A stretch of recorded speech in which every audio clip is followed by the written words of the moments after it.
Session 4C, Global Youth Peace Dialogue in the G20 Interfaith Summit 2023, Shaping World Peace and Sustainable Development through Interfaith Harmony. Day 3, Global Youth Peace Dialogue.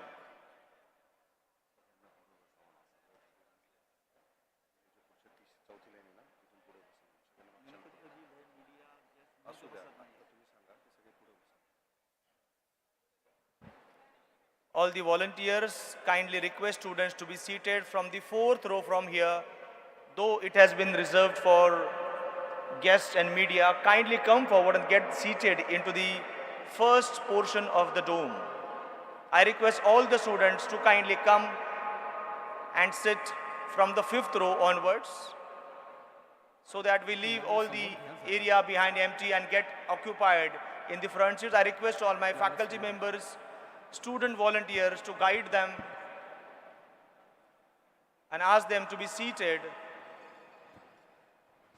from the fourth, fifth row. Thank you so much for your cooperation.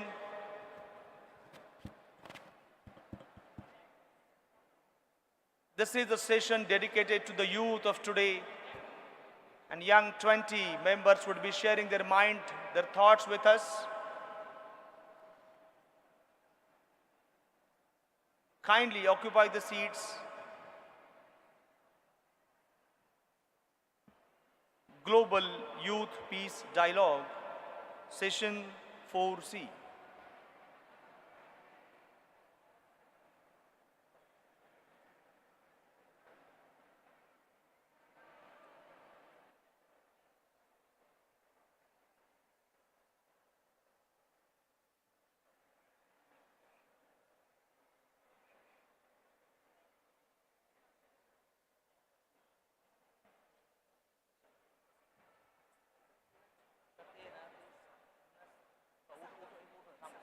Yes, yes. I once again request all the students to occupy the seats right after the sofas in the front. So technically row 5 onwards. Please be seated there. Thank you so much. Hello.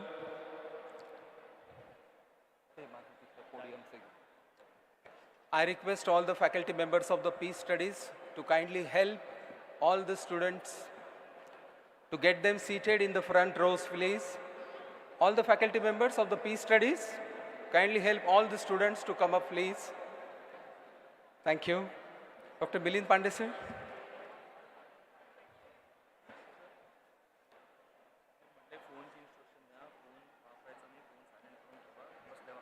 This is the G20 Interfaith Forum. The session is Global Youth Peace Dialogue, maintaining the dignity, decorum and decency of this particular forum, this summit, as well as the ethos of MIT World Peace University and MITES MIT group of institutions.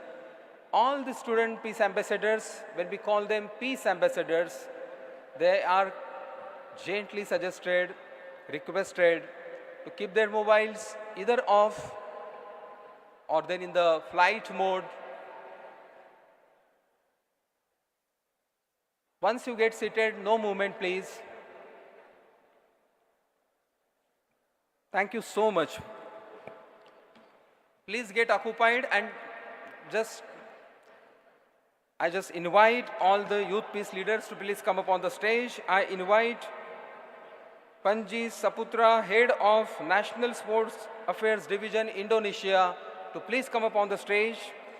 I invite Jeff Nelson and Janet Nelson, Senior Fellows, International Center for Law and Religious Studies, to please come up on the stage. I invite all the youth peace ambassadors for this dialogue session to please come up on the stage. I take their names and you please help me invite them.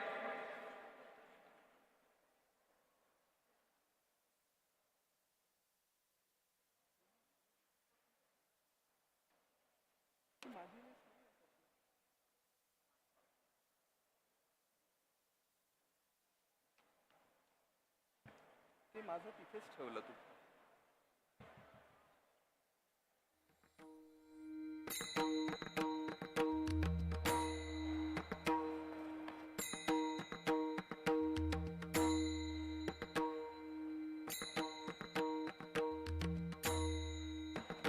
हे घ्या. तुम्हाला पोडियमवरचं माझं आणायचं.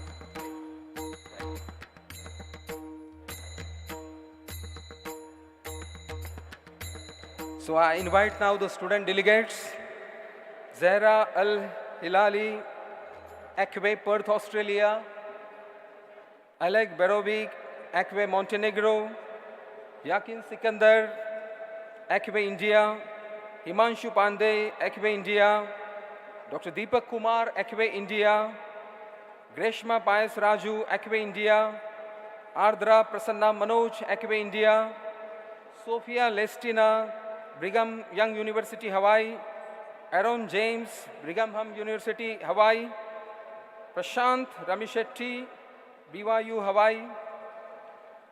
We have Supriya Thorat, Andres Bonilla, Ganeshwari Virole, Uday Jain, Darini Nashikkar, Om Joshi, Aditi Salvi, Nandini Bhalekar, Nitish Tiwari.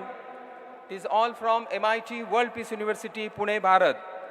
So please take your seats. Thank you so much. Friends, this is going to be a gigantic session because there are many parallel sessions, there are many plenary sessions in this G20 Interfaith Summit, and all the leaders in their respective domain have expressed their version, their vision, and how the global challenges can be met. And youth have a very different perspective about how to deal, how to look at the very issues. And their perspectives matter. Their vision matters because they are the ones who are going to inherit the decisions made by today. And hence we felt that let the youth also discuss and deliberate on the very same issues also, and them in a separate session represent their vision of how to help humanity with these complex issues. And hence this specific session called as Global Youth Peace Dialogue is here. I need to mention and welcome that a particular type of book is given to all the student delegates here.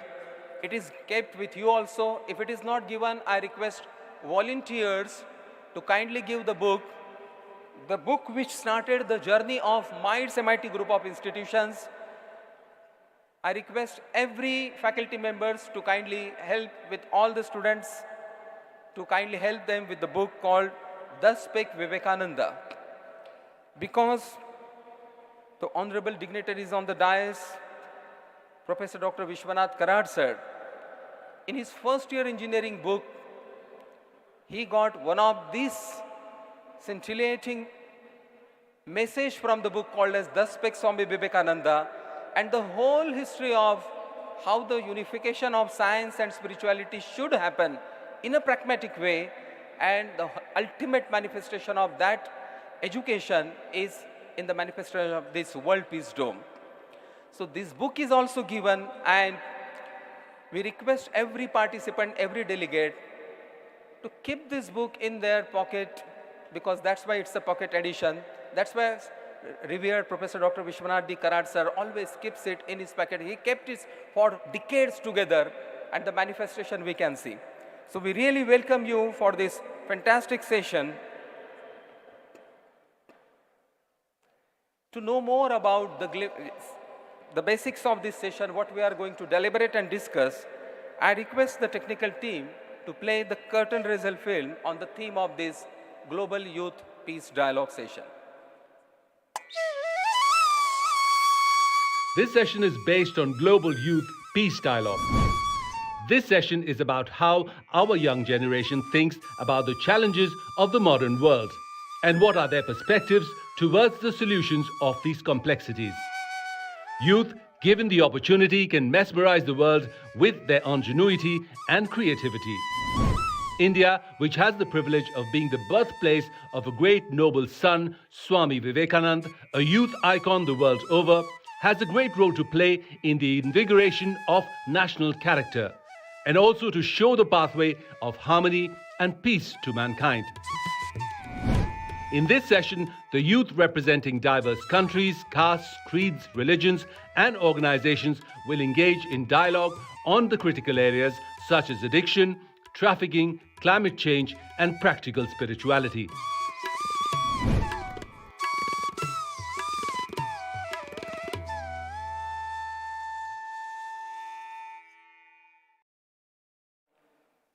Friends, Swami Vivekananda once said that the humanity is not going from false to truth. He says that the humanity is going from truth to the truth, from the truth which is lower to the truth which is higher. So for noble son of India, Swami Vivekananda, there is nothing like falsehood. Everything is true, everything is truth, but then we need to understand the difference between the lower truth and the higher, and the pursuit is always manifesting to the highest perfection, that is the ultimate. Vivekananda always symbolizes that strength is life and weakness is death. And that's what the youth resembles, strength, courage. And the very journey of this institution is about the spirit of sacrifice as well. About the spirit of sacrifice, Vivekananda said that this life is short. The vanities of the world are transient. But they alone live who live for others. The rest are more dead than alive. So those who only live for themselves, according to Vivekananda, they are already dead, though they appear to be living. And only those who live for others, they truly are living. And so the life of Dr. Vishwanath Karad sir truly resembles the saga of the selfless sacrifice in the pursuit of world peace. So before we move ahead for the panel discussion, we are going to take only a few felicitations, and then the student panel discussion will occur, and after that enthralling discussion, we will also go for their felicitation. So begin with, I request as per the tradition of a mighty group of institutions to kindly felicitate our guest, Mr. Panji Sapurta. He is the head of the National Sport Division Affairs of the Indonesia. So may I request Honorable Dr. Karad sir to kindly welcome and felicitate Panji Saputra from Indonesia.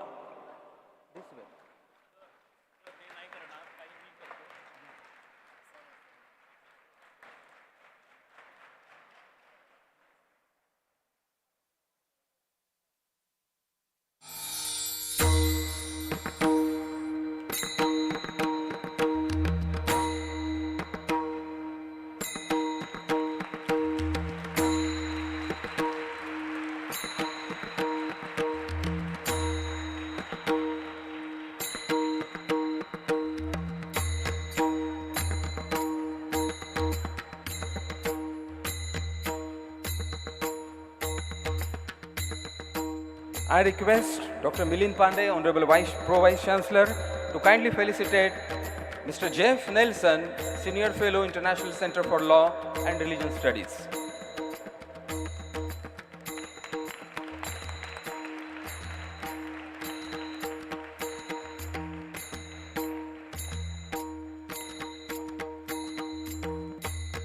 I request Ms. Janet Nelson, please come up, and request Dr. Milind Pandey sir to felicitate.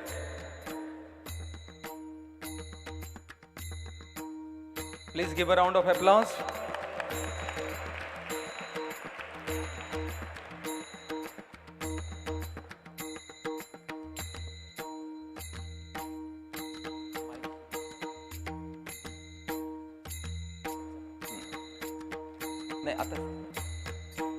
Thank you so much. So before we begin the student session, I know a little. I discussed with all the student youth peace ambassadors their version, what they want to say. And my dear friends, let me tell you, they have a tremendous piece of ideas, even I say wisdom to share with all of us.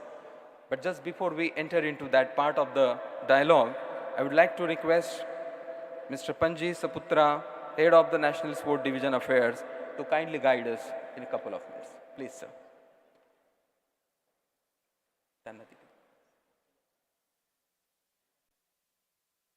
Thank you.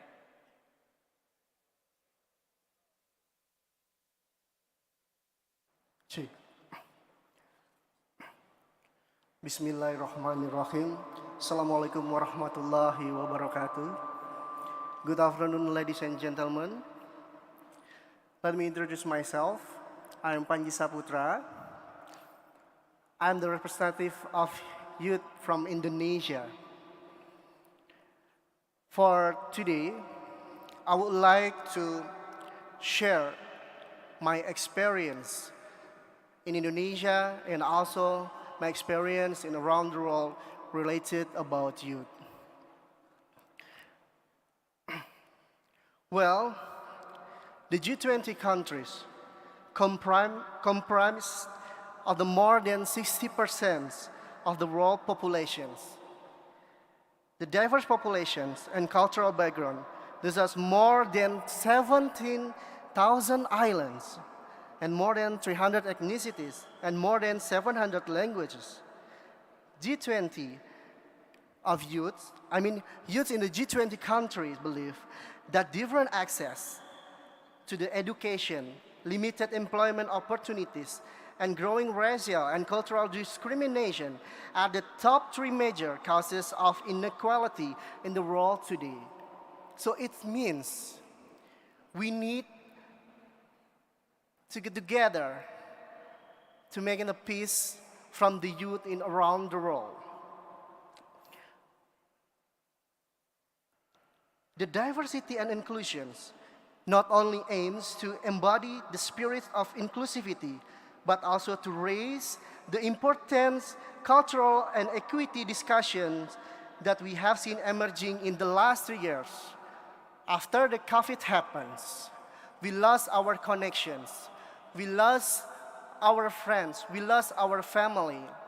And this time, to all youth in the world, to raise their dream, to open their eyes, to open their heart, to start, restructure together, and we should to collaborate together to make the peace happen in ourselves, in our family, and in this world. And as young man who's standing in the front here of you, I stand not only as me who working at the President Office in Indonesia, but I stand in the same of you as the youth who have many challenges, who have still struggle to fulfill our happiness, our peace, to our future. So I want to convey a philosophy about the life from the land of the gods, Bali, in Indonesia, who majority of Hindu. Trihita Karana can be literally translated to the three-way causes or ways to happiness or harmony.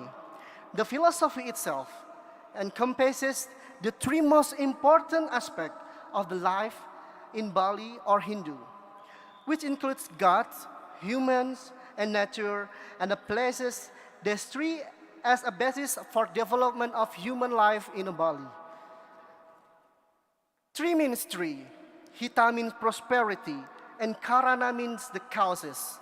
In Sanskrit terminology, Trihita Karana is the three elements that manifest happiness and the three factors that created physical and spiritual prosperity.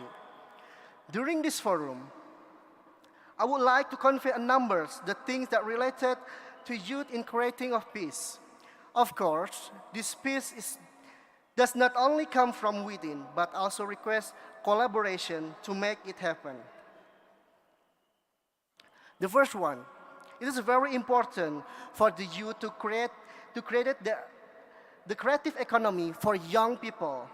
It is a dynamic sector that embraces cultural diversity, contributes to the economy, keeps the society vibrant, and empowers vulnerable groups to improve livelihoods. The road to a resilient creativity economy in the new normal lies in the young people's innovative and collaborations. can you imagine? You are, as a youth, now is not alone. Through the internet technology, we can connect youth from Pune to Delhi, or maybe from Delhi to Jakarta and around the world. This is the opportunity that we should take advantage as the good, positive way to our life. The second one is about the youth social entrepreneurship. The Expo Social Business as a viable pathway to employment for young people and also an opportunity for them to address pressing community needs.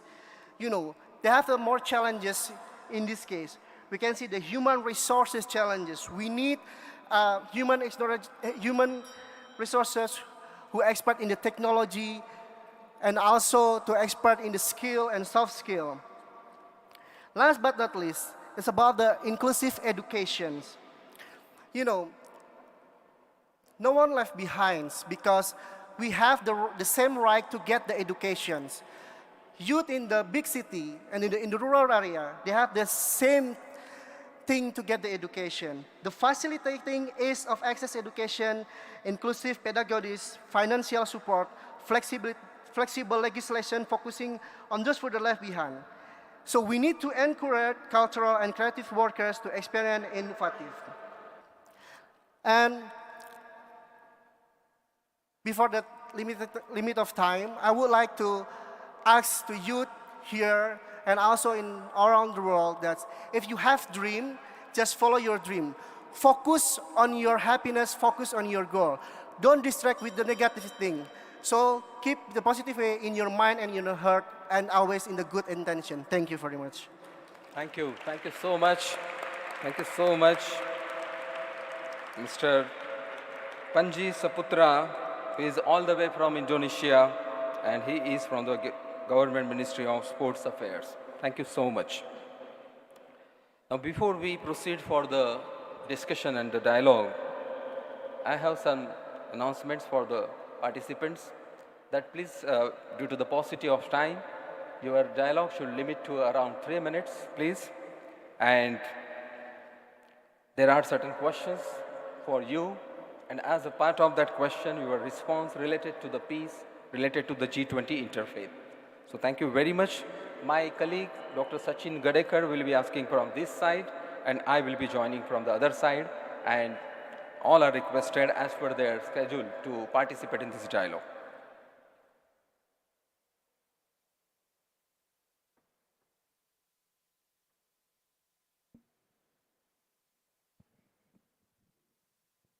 So thank you very much. And with the permission of revered Professor Karad sir, I begin this enthralling youth panel discussion on the Global Youth Peace Dialogue. So my first question goes to the participant from Perth, Australia, Zahra Al-Hilali. So may I request where Zahra Al-Hilali is? Okay, welcome ma'am. Welcome from all the way from Perth, Australia. Zahra, you worked on grassroots, national and international levels of advocacy, and you have witnessed systematic barriers at every level. For young people's meaningful inclusion, how do young people and all stakeholders decolonize and disrupt these barriers to ensure young people do not work in their silos? Assalamu alaikum, everyone. May peace be upon you. My name is Zahra Al-Hilali, and I'm the CEO of Oak Tree Australia. In a world where you can be anything, be kind. This is a quote that many people across many interfaith spaces have been told a multitude of different times. My intervention today specifically focuses on how we explore meaningful engagement. And as an Akwe representative today, I specifically would like to focus on the Interfaith Development Goals. Now, I'm sure many of us are aware of the UN Sustainable Development Goals, 17 goals which highlight how we can create a sustainable world. But we must recognize that beyond dialogues like this, beyond interfaith communities, unfortunately, we risk occurring a multitude of different issues that disengage meaningful interfaith dialogue. Now, my intervention today specifically focuses on what these interfaith development goals entail. and one specifically focuses on intergenerational dialogue. When we speak of stakeholders, we often focus on those with positions of power, those who are able to influence the status quo, those who are able to create a meaningful impact.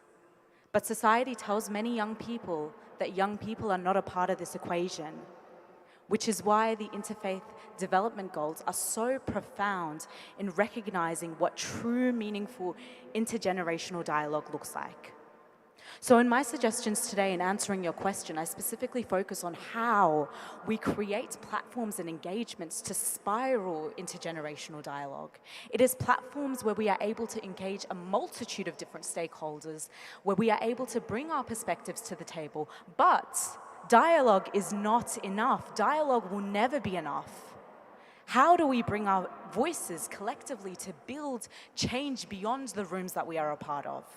And that is what is missing in spaces that bring together stakeholders or are already disrupting the status quo.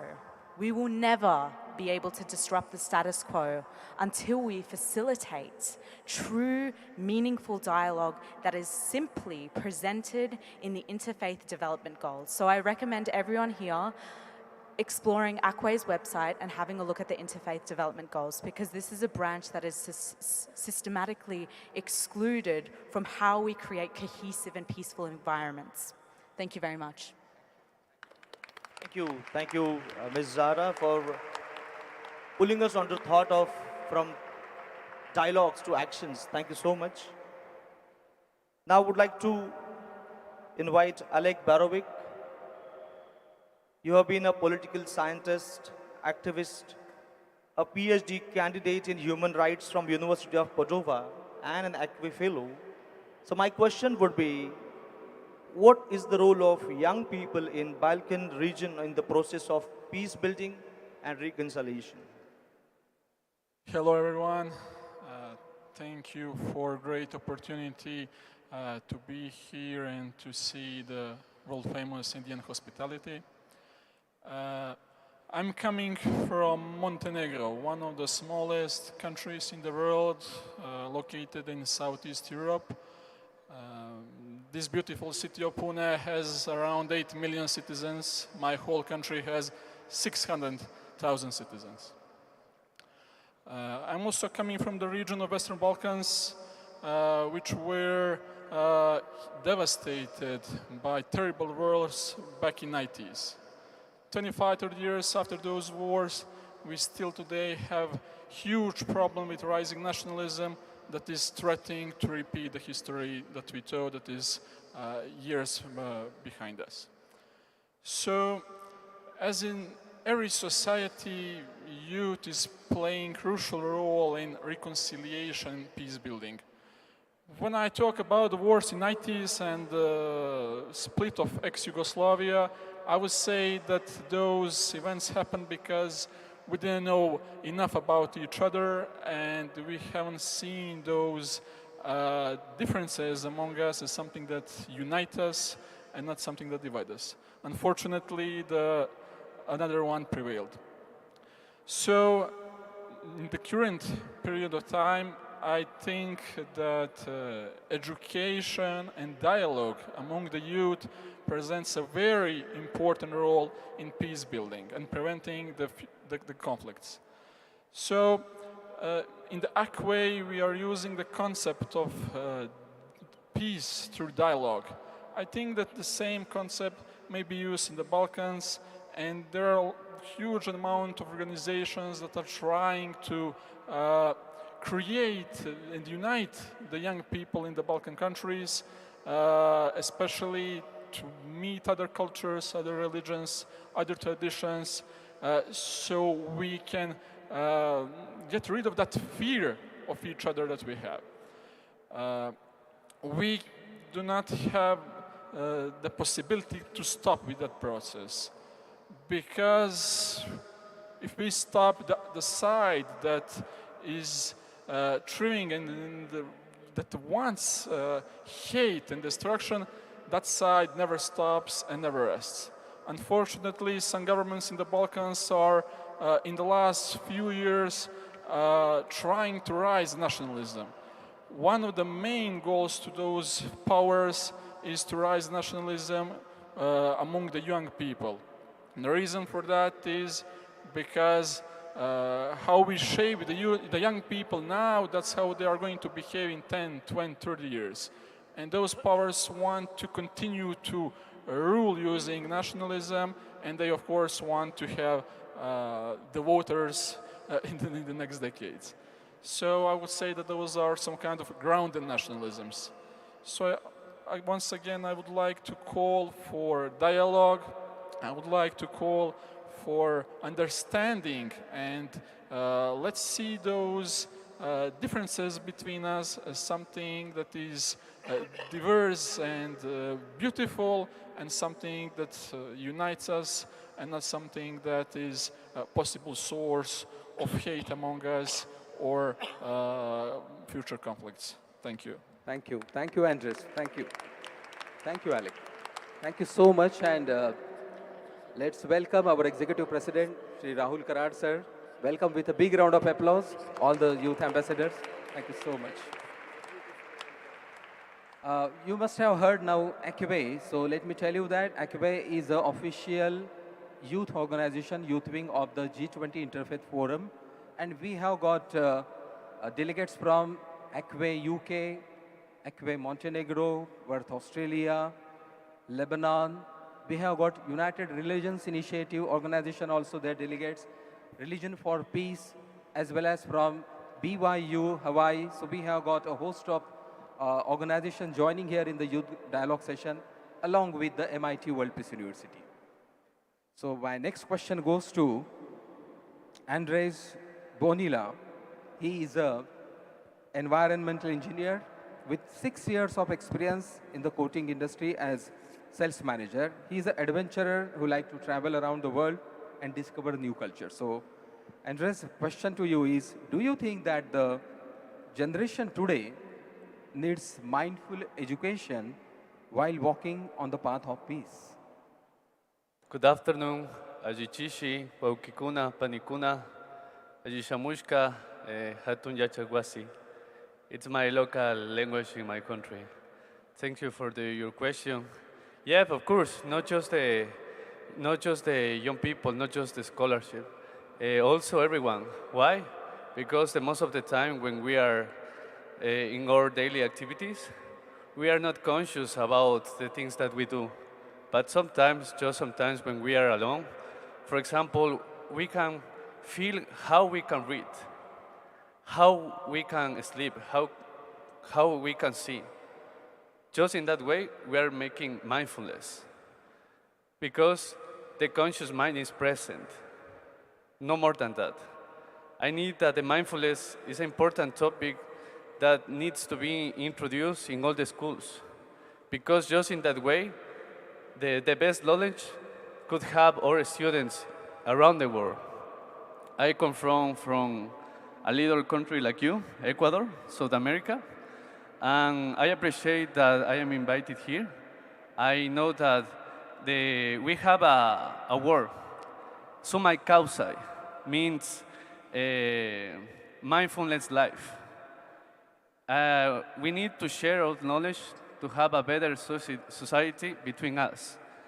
The mindfulness education inquires a purpose. When the purpose is experienced in a mindfulness way, we can have acknowledgement without dogmas, without absolute truths, without absolute statements, without intolerance. The world is changing now. Every day is changing. So we need a new kind of leaders that can face that kind of problems, social problems right now. Joe Bachani. Thank you, Andres, for that wonderful interaction and the importance of mindful education. Now, would like to invite Dr. Yakin Sikandar. Sir is a PhD in clinical psychology, IB in Haldun University.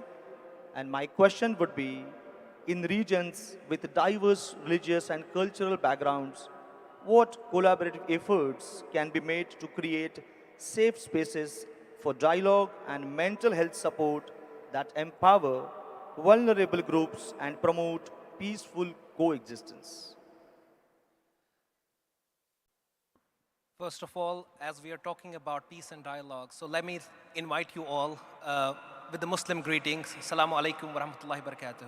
May God's peace, mercy, and blessings be upon you all. I'm here representing the organization A Common Word Among the Youth, which works for peace and dialogue among the young people.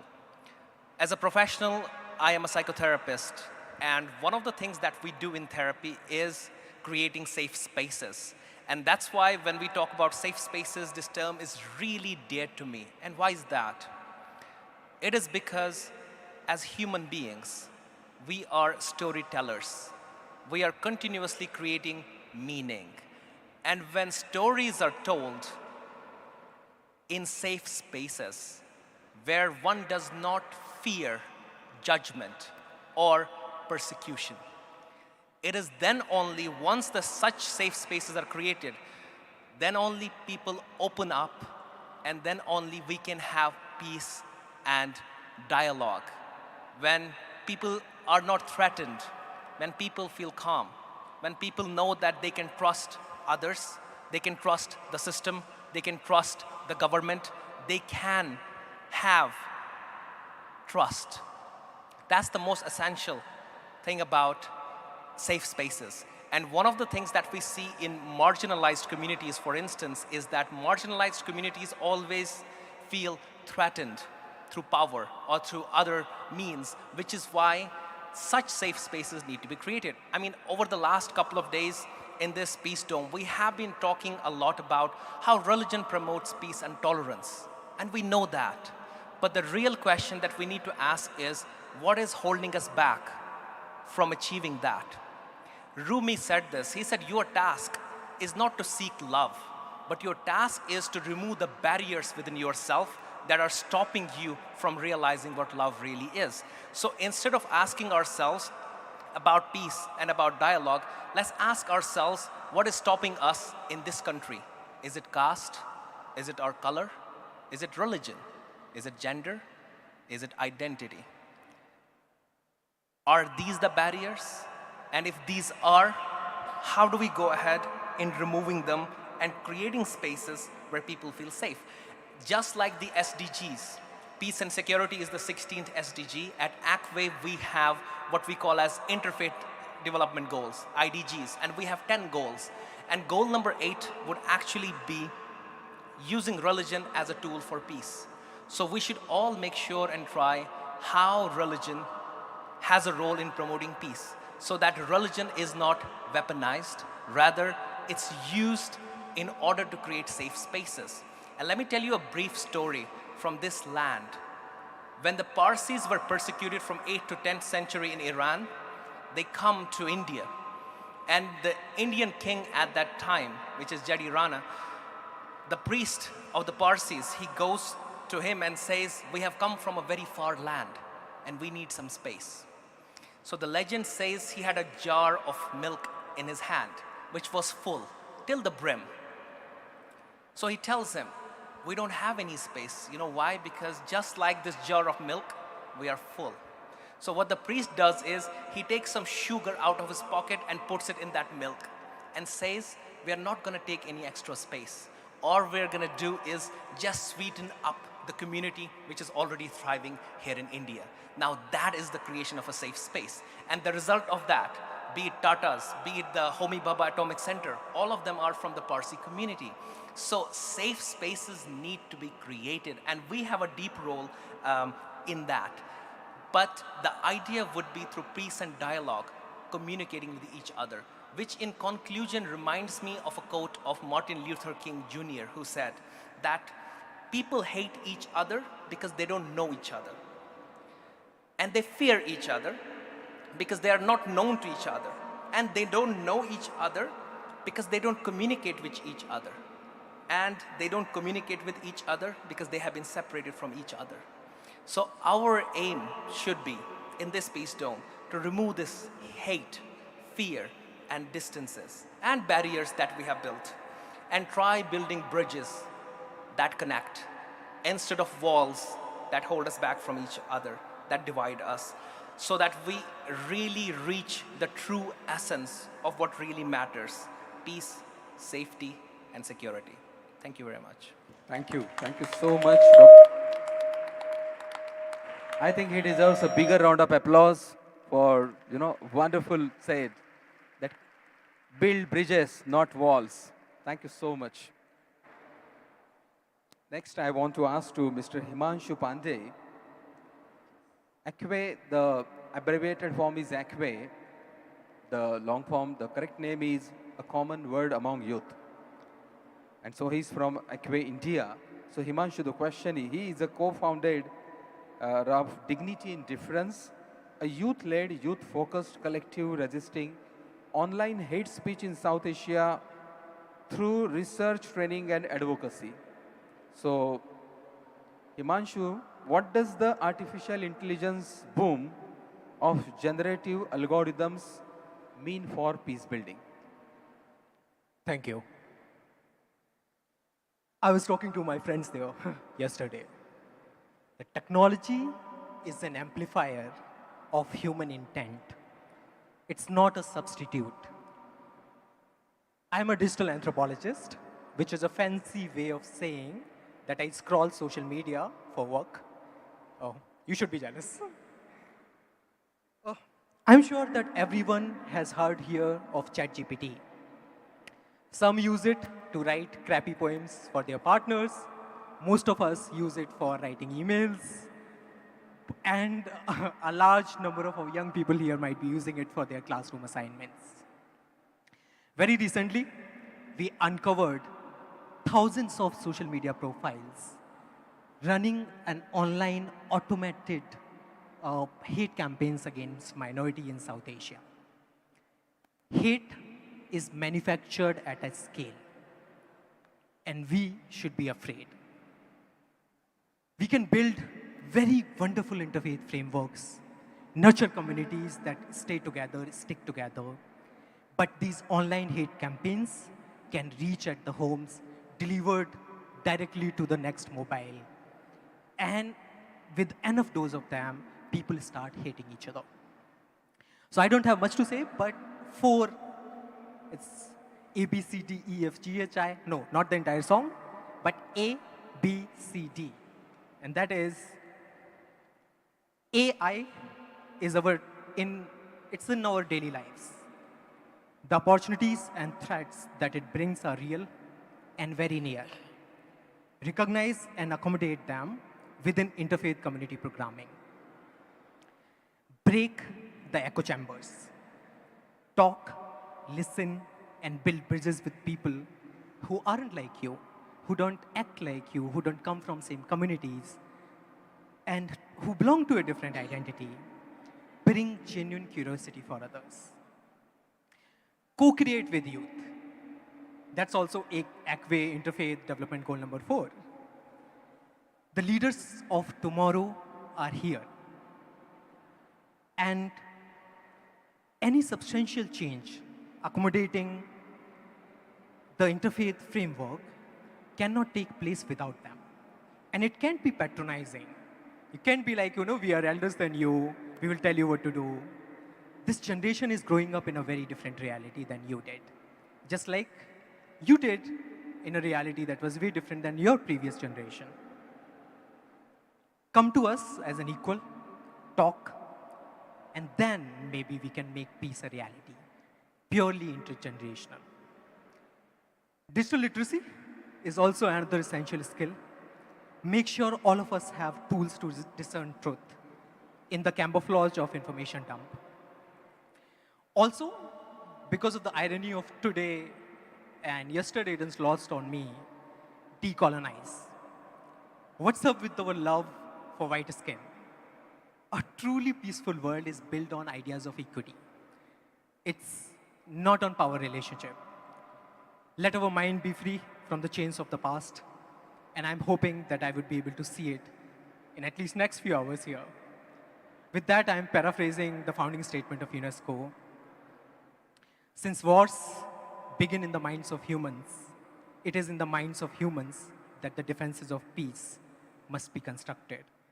May we be less hypocrite. May we be more curious about each other.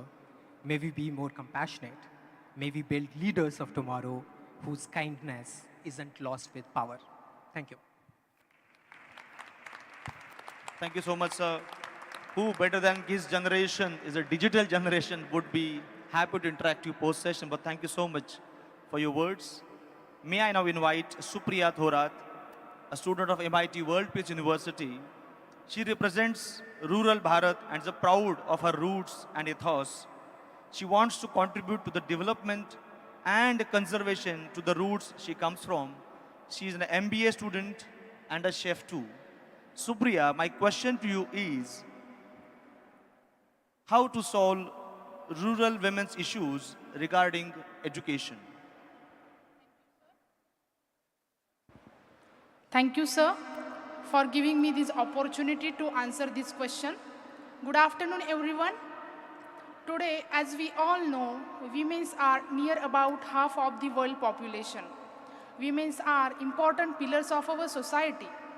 They have potential to contribute and play a significant role in our society. In G20 summit, our Honorable Prime Minister said that global development is not possible without women participation. This information boosts my confidence to work on women empowerment because as I represent a rural background, women facing different issues related education, they only work in agricultural sector, collect some money and take care of their families. But as a student, we have to take one step ahead. There are different governmental schemes which are helpful for women empowerment. For example, Beti Bachao Beti Padhao, Nari Shakti Puraskar, Mission Sakhi. In our MIT World Peace University, various programs conduct like corporate social responsibility, rural immersion program. With the help of this program, we can promote rural and Adivasi areas women's, try to understand their problems and come up with the solution. It is our endeavor to make our Bharat as a Vishwa Guru. For that, we have to need to empower our women so that they can positively contribute their work to our nation building. For example, our Honorable President Draupadi Murmu, Finance Minister Nirmala Sitharamanji, India recently launched Chandrayaan 3. In that, our ISRO women scientists contribute their hard work to our nation building. To conclude, sometimes an angel, sometimes an hellraiser. Sometimes an angel, sometimes an hellraiser, always strong of women. Thank you. Jai Hind, Jai Bharat. Thank you. Thank you so much, Supriya. Thank you so much. So well said. Next, I want to ask Dr. Deepak Kumar. Deepak Kumar is working with Global Interfaith Organization United Religions Initiative, East Bharat, with a network of 1,050 plus organizations and in 115 plus countries for peace, justice, and healing. So, Dr. Deepak, how millions of underprivileged and slum children can get quality education for those who are going to school? Remote children, they have no schools, and how they can be part of this sustainable educational transformation?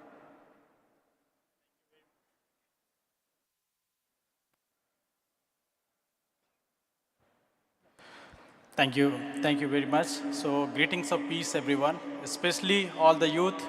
It's a wonderful time to introduce myself, as already said. So on behalf of EQUE, I think there are 10 interfaith sustainable, you can say interfaith goals, which is talking about the solutions. So today, as Sir has asked about how we can come to the solutions for hundreds, and as today also 160 millions of children still they are not getting the quality education. They are still living in the slums. They are still living on the street. They are still living on that forest. So how they can come up? So I would say we have to take our 24 minutes of our day, 24 hours, we can change the world. We have, means I would say in 2013, I have started a small school that is called Open Sky Schooling. And coming to the Open Sky Schooling started with the only 3 children. And when I was in Delhi University, I would say after 4 p.m., we used to start that school. So all the children who were not knowing what is the meaning of education, their parents are not knowing what is the future of education, so we started. So all the youth, we can do a lot of things from a very small change, that is start from a very easy. So easy word is very, very important. When you are going to start, a lot of things will happen. From Open Sky School, I would like to say, sir, we have came to the Slums Interfaith School. It was 40, then it became 100. Now it has around 2,000 children. We have took this initiative and they are getting the education. And I'm very grateful during this G20 summit, our Honorable Prime Minister, sir, and now today I can see a great example and I can see the vision can be possible. Honorable UNESCO Chair Holder Professor Dr. Vishwanath Dikarat, sir, I'm inspired and I'm getting motivation for next 20 to 30 years that if sir can bring us this kind of world peace dome, I think of course there will be after slum school, Open Sky Schooling, then slum school. Now we are planning for the world's first slums interfaith university, where all the students can get great quality of education. And of course, like 100 million children, which is still lacking behind, and still another data, we have 60 million people who is still lacking of all this education. So let us start this from easy, and of course we can do it if I would say if URI can do it, United Nations Initiative can do it, ECWE can do it. ECWE has 10 interfaith development goals. And if we'll go through that, everything is possible. Vision is possible. G20 summit, which Interfaith Summit is coming with that solutions.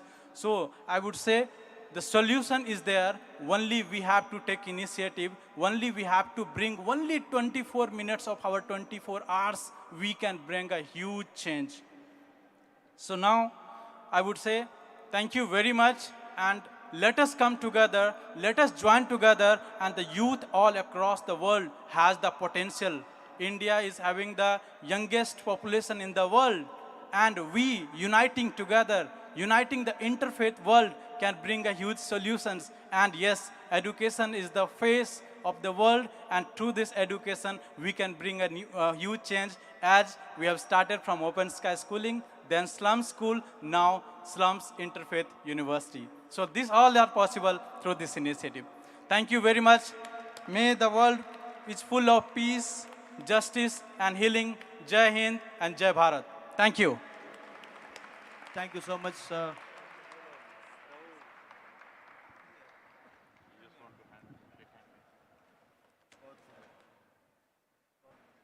Big round of applause, my dear friends. Thank you so much, sir. May I now invite Ardra Prasanna Manoj. Has been an enthusiastic peace builder and youth peace ambassador of United Regions Initiative, URI, has been part of URI since childhood.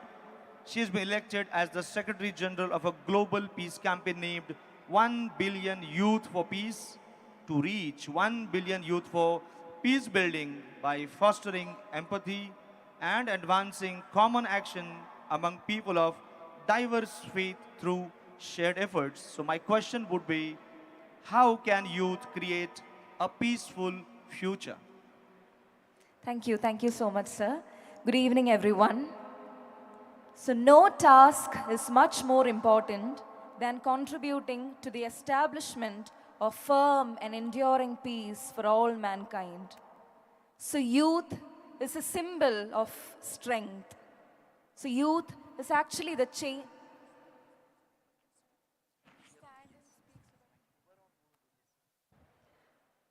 Good evening, everyone. So as it is rightly said, no task is much more important than contributing to the establishment of firm and enduring peace across mankind, so for mankind. So youth is actually the powerhouse of strength. They play a pivotal role in any nation. So as youth, we can play a major role. We can actually be the change makers. So youth play a very important role as change makers. So we can actually create a culture of peace, or we can create a culture of violence. So as powerhouses, as the greatest resources of any country, any nation, so we can become the peace builders, the peace ambassadors. So today, I'm standing before you on behalf of United Religions Initiative and also 1 billion Youth for Peace. I'll take a moment to talk about 1 billion Youth for Peace.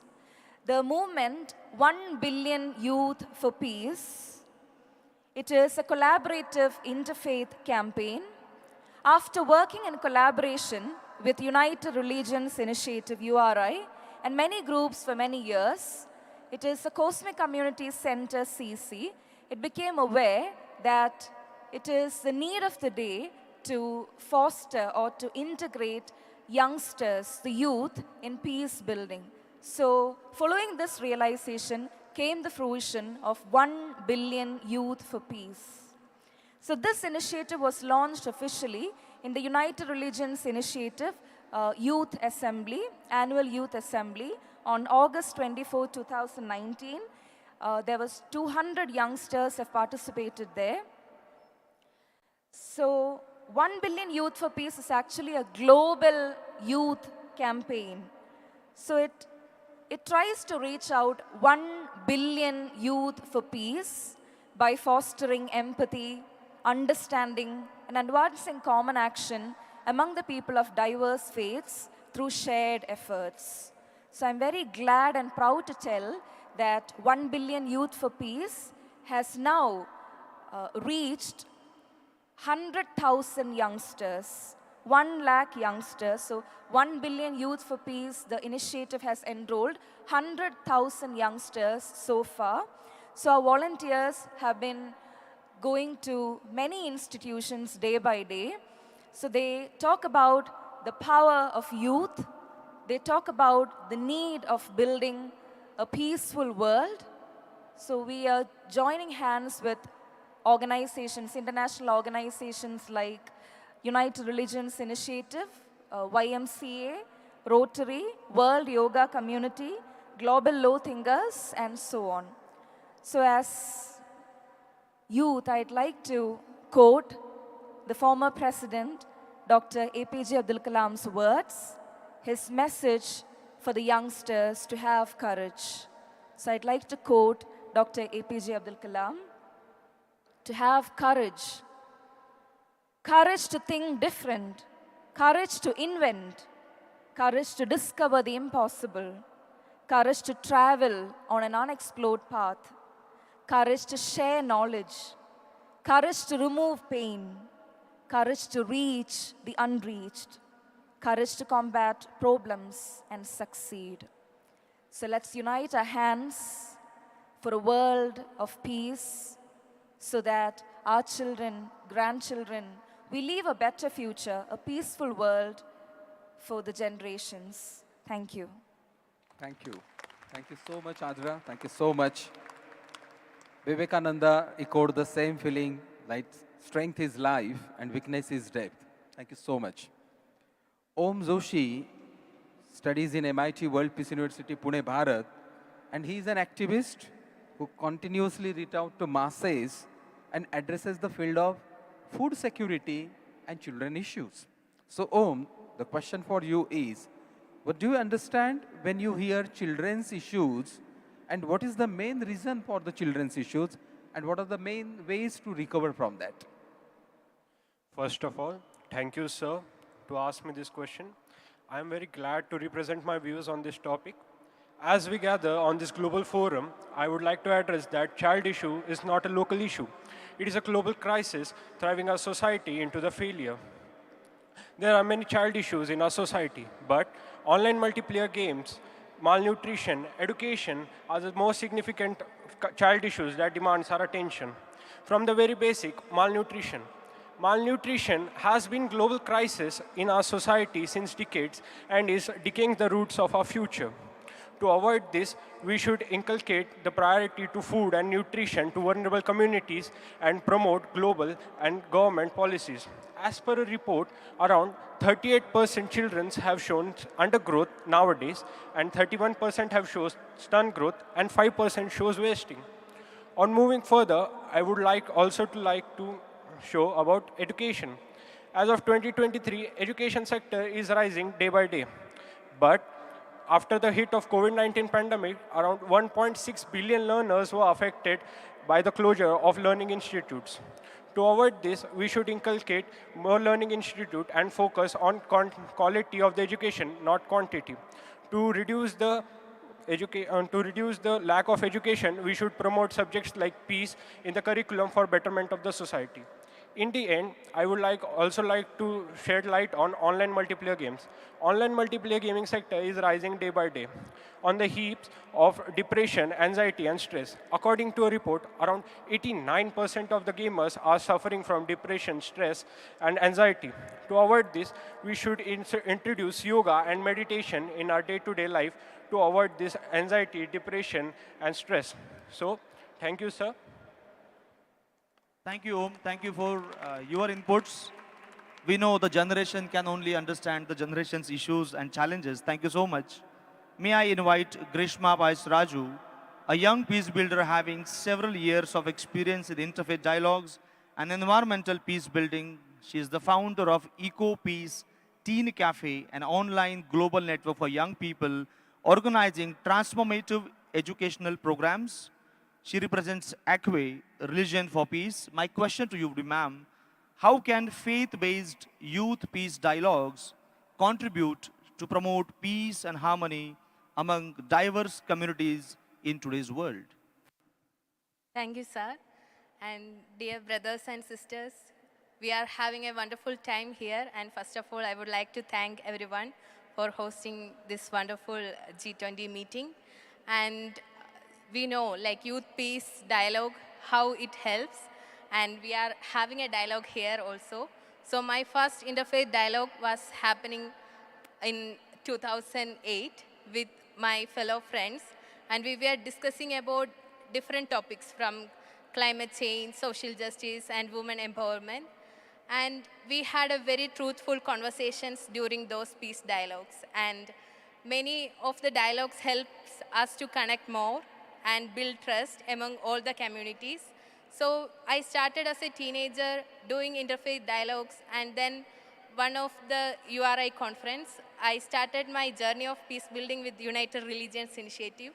So one of the URI conference, I met people from diverse background who are mostly the victims of civil wars in Sri Lanka and Nigeria. So they were using this opportunity to open up and sharing their stories.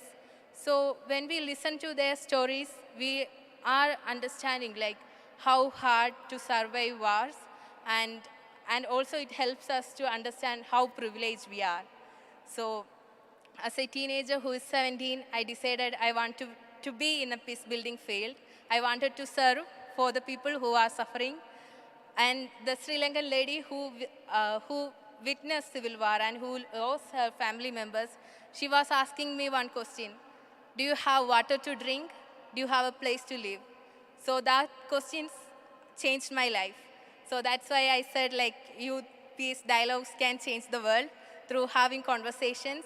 If you check the definition of dialogue, we can see it's a way of communication with two or more people. So I said, like, dialogue is a way of communication from the heart to heart. So let's use the peace dialogues to have communications from our open heart. And please use these opportunities to communicate with your fellow friends of what is the problem you are having. And through peace dialogues, we can open up and share, and we are creating a safe and inclusive space for all youth and also encourage them to share their voice. It's so hard sometimes to share the voice. Sometimes we are afraid of many things. But I'm also the founder of Eco Peace Teen Cafe. And why we use the term cafe is like it's a place of coffee conversations. So we are hosting online cafes so people can come and have the conversation on different topics. You can open up and share your thoughts there, and we are there to listen, and we are ensuring that you are in a very inclusive and safe space. You can share the stories there, and you can use these dialogues to become like more better people. Like that helps you to be like more happy and peaceful. And also I would like to thank all the hosts. And also I want to mention that when I came here, like it's a little bit hard to convince others that I am also a speaker. So dear young friends who are the students coordinator here, so many times I want to convince you that I am also a speaker, I am also a guest. So please, dear friends, don't be surprised if you are seeing a young person who is speaker at the Global Summit. Yes, this space is also for us. All the youth have a voice. Please share your voice. Raise your voice for peace. Let's build a peace of sustainability. Let's build a world of just. Let's build a place for inclusive and more strong world. Thank you. Thank you. Thank you so much. A huge round of applause for Greshma Raju. Fantastic. Well said, Greshma. It is said that it is not the size of the person in the fight that matters. It is the size of the fight in the person that matters always. And so that's always is there. Thank you so much, Reshma. Karad sir always says, in Hindi he says, or Marathi, ye hruday che te hruday. So when the brain speaks and the brain listens, it is dialogue. But when the heart speaks and the heart listens, it is called as not dialogue or communication, it is called as communion. And so I think it should be more of a communion than a dialogue, then only probably all the ills of the society will, come to an end. Thank you so much. My next question goes to Dharini Nashikkar. She is a visual art student from MIT World Peace University. And Dharini, the question is, what measures could be taken to inculcate peace in the youth? Namaste. Today I stand here in the Global Peace Dialogue for the youth, and I start with the best definition for youth. Yuvatsyat sadhu yuva adhakah, ashishtaha, durdishtaha, balishtaha. Youth in Bharat is not defined by age, but by these guna which I mentioned earlier. Bharat is a country of youth because each and every citizen of Bharat has inculcated these guna in themselves. Inculcating these guna is directly related to peace building. When you inculcate these guna in yourselves, you build peace into yourself. So this has been focused upon by our ancient scriptures and epics. It is, we follow the notion where there is peace within, there is peace outside. Bharat, a word formed by the combination of two words, bha meaning prosperity and rata meaning engrossed. We are a nation engrossed of prosperity. So what should others learn from us? Inculcating peace is extremely important, and we can do that. We can inculcate peace in every corner of the world if peace is introduced in the academic curriculum of youth. MIT World Peace University is the first university which has inculcated peace in the academic curriculum. And here, we are over here in the largest World Peace Dome, which stands as a monument to spread peace, the culture of peace, in every possible way. Our Bharatiya Sanskriti has given everlasting insights on morals, ethics, and peaceful cooperation to instill the values of harmony, acceptance, and tolerance into the youth. The current youth is under the influence of extremism, and this is actually very disastrous if this influence is prolonged, it can become hazardous for the human race. That's why peace building is extremely important in the youth. Peace building in youth is not only a noble endeavor, but would also result in global prosperity. Thank you so much. Jai Hind. Thank you, Dharini. Thank you so much. May I now invite Sophia Lestina, a fellow for the Religious Freedom and Human Dignity Initiative at BYU, Hawaii. She's currently studying intercultural peace building with minors in political science, international development, and health and human science. My question would be, what is the role of Pacific indigenous faith practices in conflict mediation? Thank you. So let's first break apart this question a little bit and talk about conflict mediation. Many of us act as informal mediators without any formal training or professionalism to go back to our conflict spaces where we are expected to build peace. And sometimes with the best of intentions, we do more harm than good because we make assumptions about people, or we say things that we don't think will be offensive, but it is, and we make mistakes and it happens. So my goal today is to teach you a practical skill of all the things that we've talked about up here today, to go back to your conflict spaces and act as a better mediator. So the most common form of mediation today is narrative mediation. And narrative mediation is based on the theory that how we talk about ourselves and our conflicts greatly shapes the way we perceive and react to our conflicts. So it's all about storytelling. Narrative mediation is when you, in your space, whatever that looks like, help the two disputing parties or whoever's arguing to reframe the stories they're telling, to look at it in a different context. And one of the best ways to do that is to find a common thread, a common piece of humanity. Narrative mediation is a very Western style, and we're not in the West. And so I want each of you to think about those common threads of humanity that connect you with the people around you. And so I'm going to use Pacific indigenous faith practices as an example of how you can do that. So in the Pacific, there is a saying, Tell the Va. And Va is, it means space, but it doesn't mean empty space. It means space where relationships and energy thrive. So what Va means is that I am in this space and you are in this space, therefore we belong together. Now if we incorporate Tell the Va, this stems from an indigenous faith practice of using the stars and the ocean and the land to understand their gods and their purpose of life. So if we use Televa, navigation through life, we can connect that to navigation through conflict, and that encourages conflict transformation. So Televa is just one way that Pacific Islanders are adapting their conflict spaces to be more productive and more informed. And so I would like to invite each of you to consider your own cultural, ethnic, political, religious backgrounds as you return out of this peace dome and you go back to places where people are fighting and arguing, whether in person, whether online.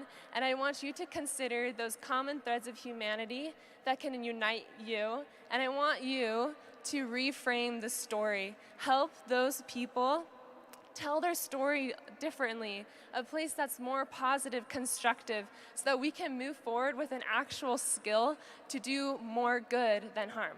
Thank you. Thank you. Thank you so much. Thank you so much. Just before inviting the next participant, I just want to make mention of Bharat, because revered Karatsad always says that the definition of Bharat, Greshma also said correctly about Bha means prosperity and Rat means the constant pursuit. This session is based on Global Youth Peace Dialogue. This session is about how our young generation thinks about the challenges of the modern world and what are their perspectives towards the solutions of these complexities. Youth, given the opportunity, can mesmerize the world with their ingenuity and creativity. India, which has the privilege of being the birthplace of a great noble son, Swami Vivekananda, a youth icon the world over, has a great role to play in the invigoration of national character and also to show the pathway of harmony and peace to mankind. In this session, the youth representing diverse countries, castes, creeds, religions, and organizations will engage in dialogue on the critical areas such as addiction, trafficking, climate change, and practical spirituality.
And this question is really important, especially for the youth. Something very important which I would like to tell you all about myself is that I come from the family where we have a lot of interfaith marriages. So when I was sitting over there, when I saw all the leaders, I didn't feel very different. I felt like I'm sitting with my family. So as we try to understand this question, so we are trying to understand how these ethics, how this religion and technology can go hand in hand. Because a lot of times we see that people, don't want to add these things together. But as we are youth, we are moving forward. We are developing. We need to understand that these three can be really beneficial for our country and for ourselves. As I was growing up in my family, I understood that religion is not a problem. In my family, people come from different religions. They always taught me that a language of religion is love. So it was not a problem at all. And I am an information technology student, IT, so I love technology a lot, and I'm using it for a better way. But where do we go wrong?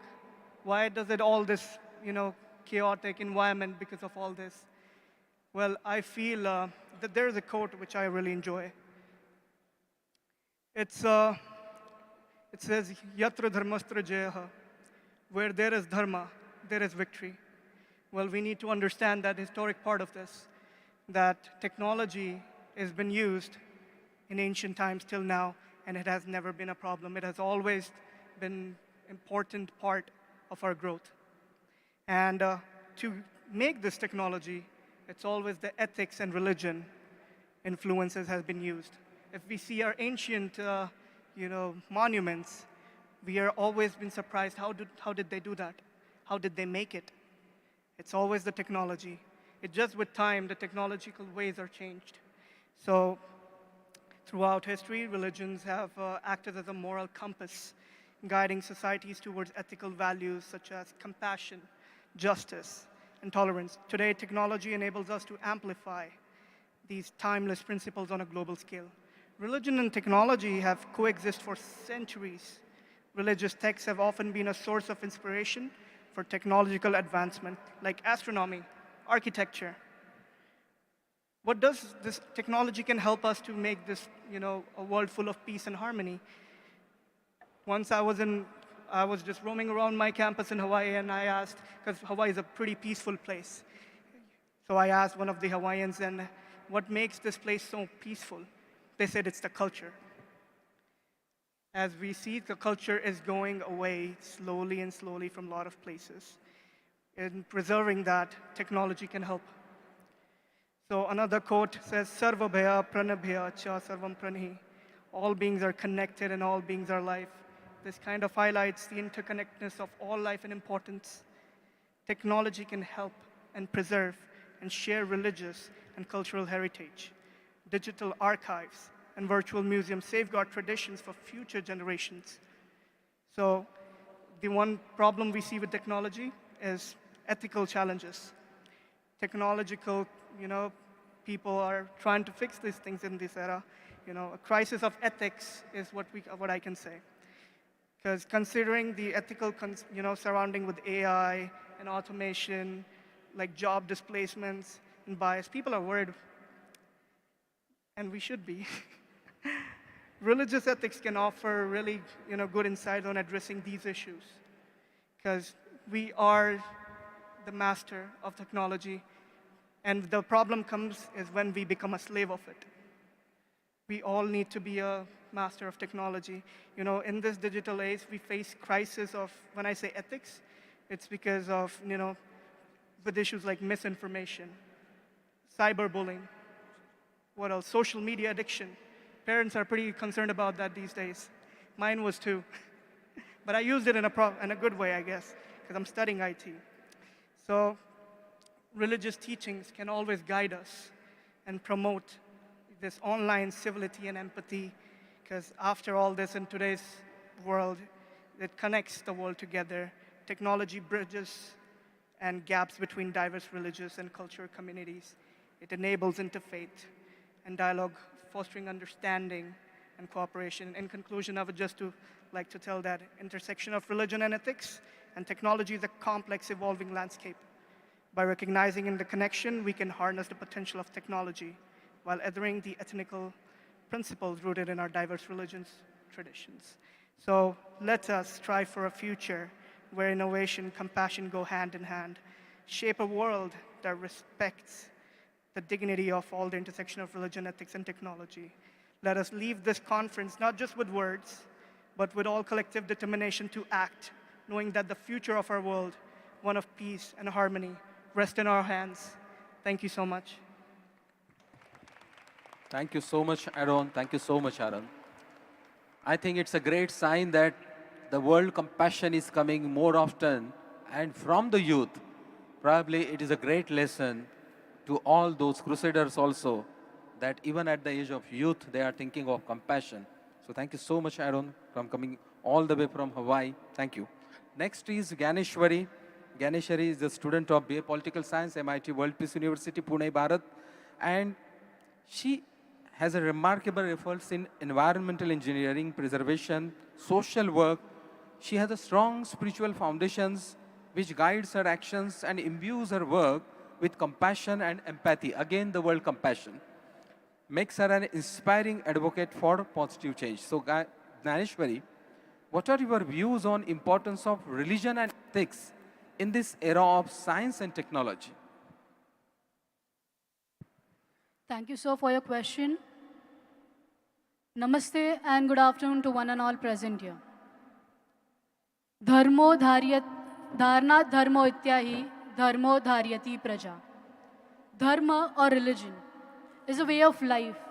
It is way of worship, it is way of thinking. It is a antarik vritti, it is a inner conscience. It is a sanskars and it is a mindful way of living for the betterment of society. Then, does the religion which we follow teach us ethics? If it does teach us ethics, then why we are in the blind need to protect humanity above our religious or ethnic identities? And if all the religions are supposed to have their own identity, then why they all have same policies like do no harm? Ekam sat vipraha bahuda vadanti. That truth is one, why is interpreted in different ways. Here, I come from a culture where Maryada Purushottam Prabhu Sri Ram says, Maryantani Vairani. When even the real ones of Ravana were not ready to do his funeral, Prabhu Sri Ram did it, even when he was his enemy. And in recent times, modern times, we see that soldiers and dead bodies are being tortured in an hilarious way. Where are we? In the rich heritage of India, we have Upanishads, we have Vedas, we have scriptures like Gita, Jnaneshwari and Tukaram Gatha, where the divine principles and laws of life and the scientific realities of Mother Nature are already being mentioned. And yet we think that they are the innovations of recent centuries. When thoughts and ideas are not generally considered as forms of technology, we need to understand that science and technology is being developed from thoughts, is being developed from questions, and is being developed from reasons. And when we try to decode our religious scriptures, be it of any religion, and our mythological past, we discover that it stretches our imagination and our thinking process to a certain level where technology can be created. Just look around. Look around this beautiful Vastu, this beautiful dome. Don't you feel that this dome itself is an epitome of science and spirituality together? Where the beautiful idols of saints and sages inside and scientists outside represent that our antarik vritti, our inner conscience, should be based on religious values and ethical values, but our outlook should be scientific. Here, in this modern age, we want technology to foster, but we still need a base, a foundation based on our ethical and religious values, where science and spirituality takes over. And I firmly believe that science and spirituality together will do wonders for us as humans. Thank you. Thank you so much, Ganeshwari. A huge round of applause I need. Thank you. Thank you so much. And the last of the student delegate today is Prashant. He's from Hawaii. He's studying there in Brigham Young University. It is his first time he's ever attending such a summit in the large stature, and he is very pleased to be in the midst of all of us today. And so, Prashant, what do you think we should do to be a better peacemaker in this world? Where is Prashant? Here. Yes. First of all, thank you so much for your sweet introduction. Appreciate it. I also feel immensely pleasure to be here in the same stage as the honorable leaders and global peacemakers to be addressing us last couple days in this prestigious summit. Before sharing my thoughts on this question, I would like to pose the same question to you all individually to think within your hearts, of how what you could do to be a better peacemakers in the world. When we think these in the hearts, and the other question that comes up and the thoughts that I want to touch up is big whys. Why do we want to be peacemakers?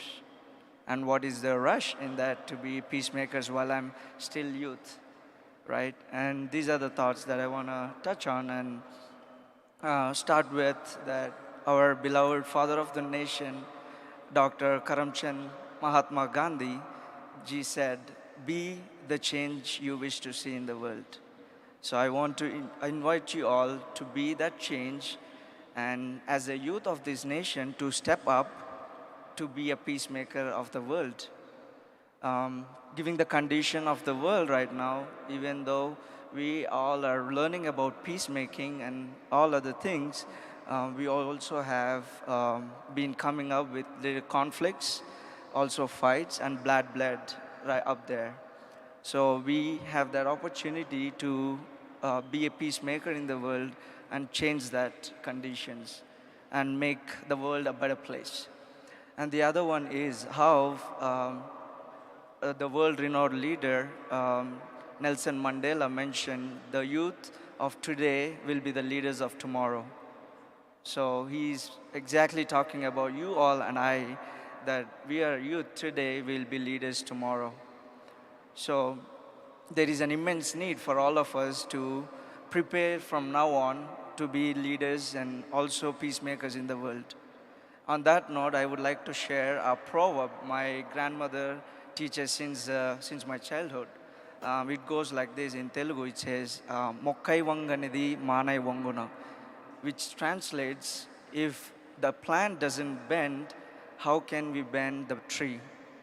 So that's why, even in our youth, we need to start preparing to be a better peacemakers in the world and help this world and be that change in the world. And I would like to conclude with a quote saying, we came out from the quote saying, sky is the limit, because we already have footprints on the moon now. That brings us the immense opportunity and need for us to be peacemakers as youth. And thank you. Mahalo.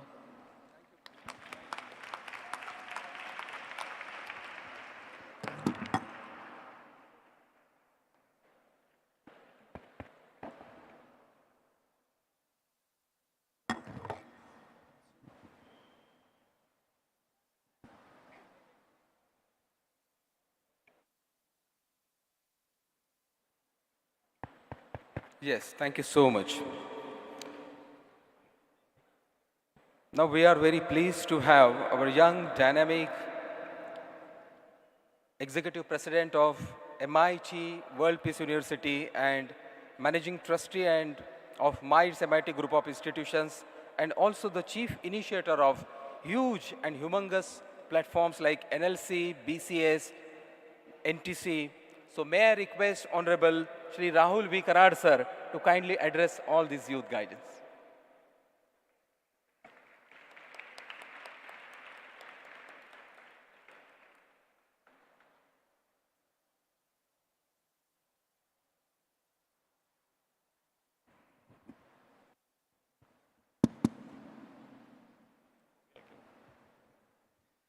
Yeah. Okay, thank you. So I have no words to express my happiness. I must say that all my compliments and all those feelings and emotions for all of you, the youngsters here sitting, since we started long back the platform called Bharatiya Chhatra Sansad and Indian Students Parliament, National Women's Parliament, and various such platforms we have initiated under the aegis of MIT World Peace University, MIT School of Government.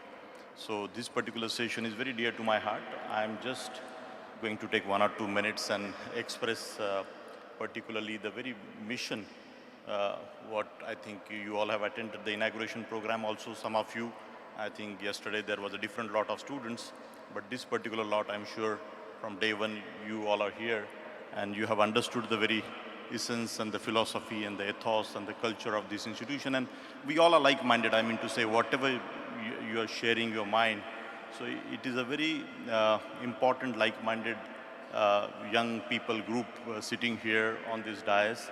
And some year before, we initiated, my dear friends, one idea of Youth Peace Ambassador Program under the aegis of MIT World Peace University and, of course, the World Peace Dome, with the vision of our founder. And he guided that we must establish one such program in the name of Youth Peace Ambassador Program.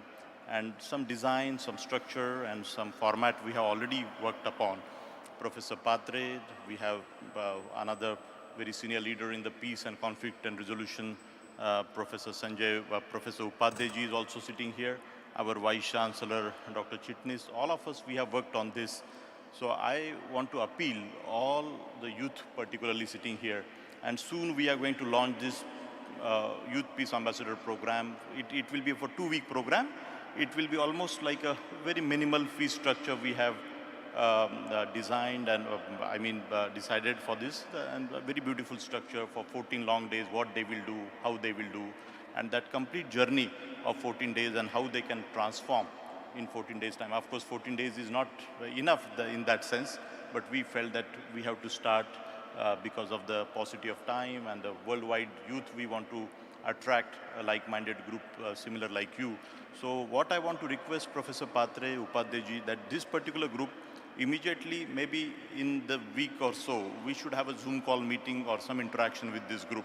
And your design, the program design, what you have thought of, that can be shared with all of them. And they have the wonderful idea, what we are right now sitting on the dais, and everybody is sharing such a wonderful thoughts here. So for the continuation purpose, this interfaith convention is a very important convention. Every year we have the World Philosophers Meet, where also we invite number of religious leaders, scientific leader, and all the faith leaders. And it is not new for our institution, my dear friends, but this, with this G20 mission of Honorable Prime Minister, and it was such a coincidence that Mr. Professor Cole Durham, our meeting 4 years before in Japan, and it is really coinciding with this very mission of our Prime Minister also, that G20 and Interfaith, this summit we have conducted very beautifully last 2 days. So please do think, all of you, and I want to appeal all of you that this program design and this very center, this program we want to impart, this Peace Ambassador Program.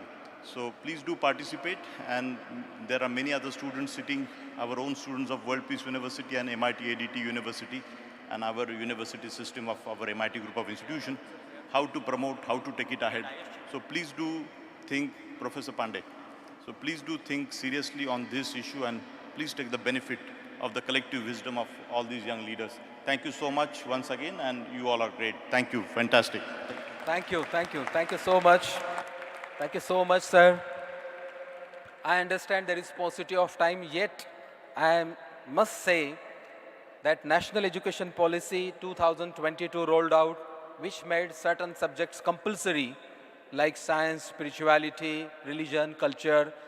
But even before NEP, in 2017, with the vision of Revered Karasar and the exemplary execution capabilities of Rahulji, these subjects like science, spirituality, culture, heritage, as an academic delivery credit program was built, and probably MIT World Peace University is the first university in the world which built 12 credit program compulsorily into the very curriculum, and 3,000 peace lectures are being conducted every month in a technical and management university.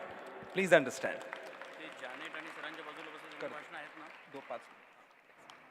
Thank you.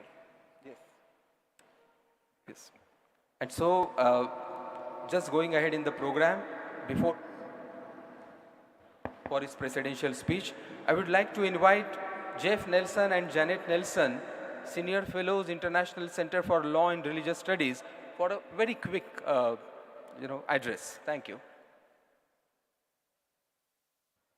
I'm short. Okay. My husband Jeff and I raised our family in Brooklyn, New York, where our friends and neighbors were from very diverse backgrounds. I'd like to share a story with you today of an experience that changed my thinking about faith communities and the personal strength that came from that. In 2015, Pope Francis made a visit to New York City, and we were invited by our friend, Bishop James Massa, to attend this Prayer for Peace, which was an event for local church leaders. It was held in the 9/11 Memorial Museum in Lower Manhattan. Before the actual prayer service, Jeff and I walked around looking for people to talk to. I came upon 4 Muslim women who were dressed in modest clothing and hijabs, and they were beautiful. We started talking, and we talked about what it meant to be a woman of faith. They were empowered by the hijab, and I spoke of my struggle to represent myself as a woman of faith without a religious garment that could be seen. This meeting, the Prayer for Peace, was a gathering of 500 local leaders. Prayers were offered by an imam, a rabbi, Orthodox Christian, an evangelical pastor, a Buddhist monk, a Sikh, and a Hindu. We left that meeting feeling that we were part of a large community of faith in New York City, of all places. I recorded in my journal these thoughts.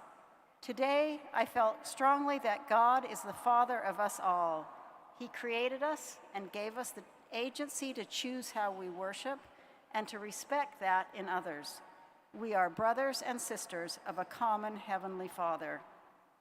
Jeff and I have been involved in promoting and defending religious freedom for many years. In many of the events we attended, we noticed that there was a lot of gray hair and a lot of talk. As we pondered a way to involve younger people, we came up with an idea that we call Heal the World, from the Hebrew Tikkun Olam. It's a diapraxis idea where dialogue and action are combined.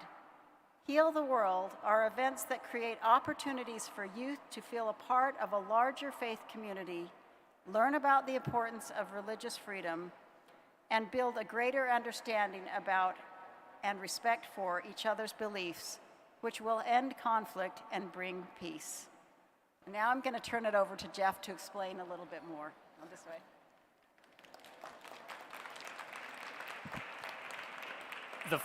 The following concept of diapraxis has been developed from many conversations and experiences with young people around the world.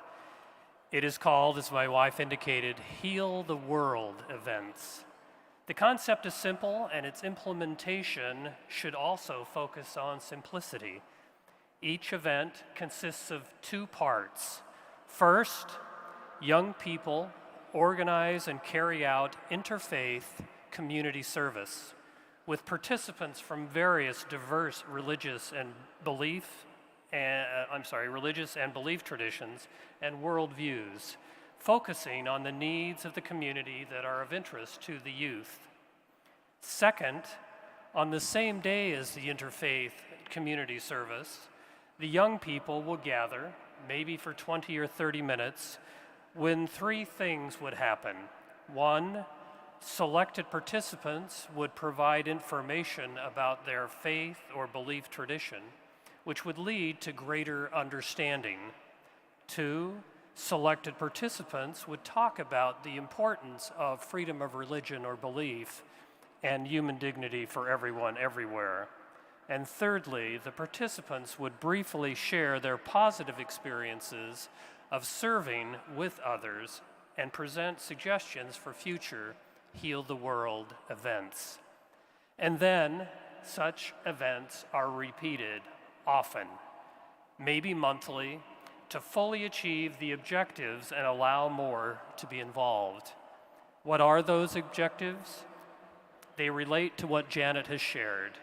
1, young people will provide meaningful service to their community in an environment that they will recognize that they are part of a larger community of faith beyond their own, and experience the good that can be accomplished by linking arms. In other words, you will make new friends and increase peace while healing the world. Secondly, young people will learn the importance of freedom of religion or belief and human dignity for everyone, everywhere. And young people will learn about other faith traditions and worldviews to develop respect and love for others. And finally, those young people who participate will have the joy that results from acting in accordance with their own faith or belief tradition. When we talk about youth, we're not talking about 67-year-olds. We're talking about 12 to 30-year-olds, perhaps a little bit of flexibility, organized perhaps in age groups. We can provide brief guidelines for this Daya practice to heal the world.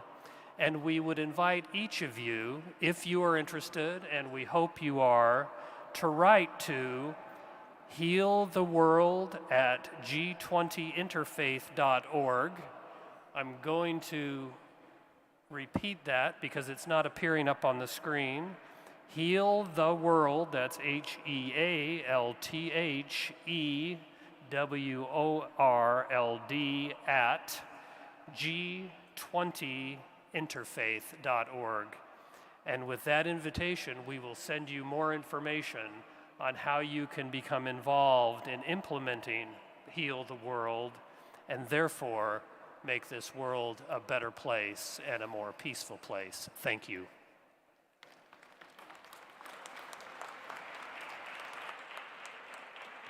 Thank you so much, Jeff Nelson and Janet Nelson. Thank you so much.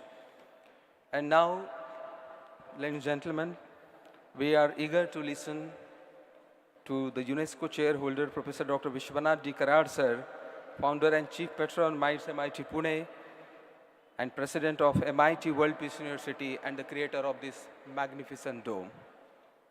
Revered Karad, sir.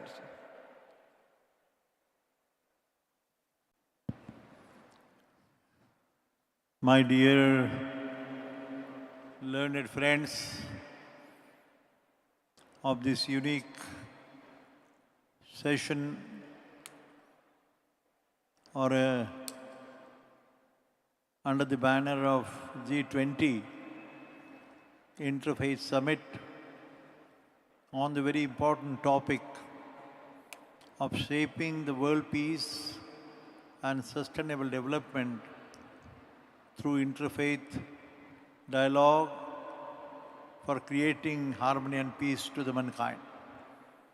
After listening to all the youngsters today, I, for one, I have a deep sense of satisfaction that the future of the world is in the safe hands of these youngsters.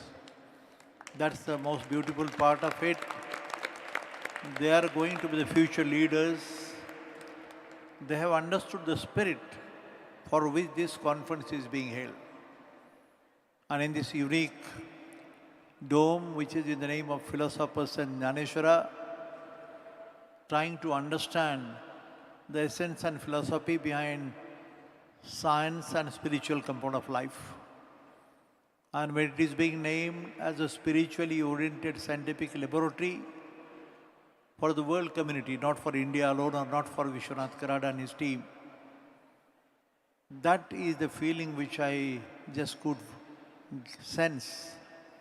I was listening very carefully to all these youngsters from different countries, different subjects, different ideas and the concepts.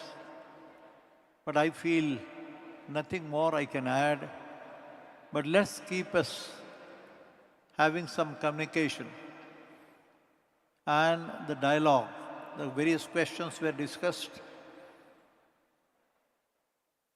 I think suspiciousness, the anger, jealousy and ego are the very typical four components in life which we have to control.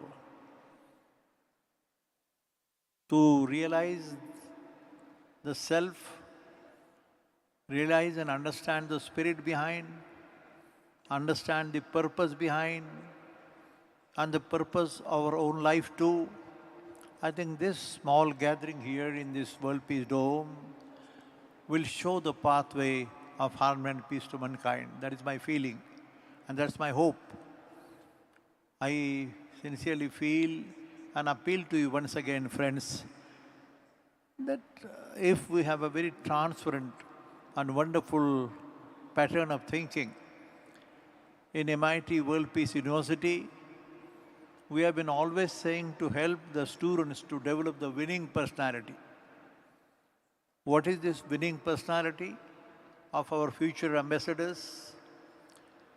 It is you should be physically fit, mentally alert, intellectually sharp, but spiritually elevated. And that combines the entire essence and the purpose of this meeting and this conference. I'm really grateful to Cold Durham and his team, Mr. Milind Pandey and his team from our institution for making this very unique and wonderful discussion to understand the minds of each other. Have some wonderful dialogue, heart-to-heart dialogue. Just a communication skill may not help us, but possibly the deep passion and the fire in your belly to do something good for the society and the humanity is going to evolve and promote this culture of peace in the world, in the future, in this century and thereafter. Thank you, friends. Thank you so much. Thank you. Thank you so much. Thank you so much. A huge round of applause for this, great efforts towards world peace. And sir, we promise on behalf of everyone that yes, we will not fail in the vision, which you bestow upon us, the expectations you keep from us. We will rise to the occasion and we will do all that is needful and necessary for the goal, for the ambitious goal, for the cause for which you have spent your whole life for. Thank you so much, sir.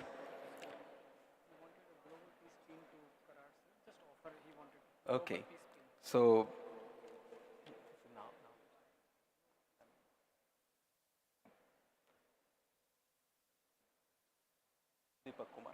Dr. Deepak Kumar wants to offer global peace pin to Shri Karar sir. So yes, may I please request him to offer him the global peace pin as a gesture of his reverence to revered Karar sir ji. So please give a huge round of applause for this very impromptu gesture here by Dr. Deepak Kumar.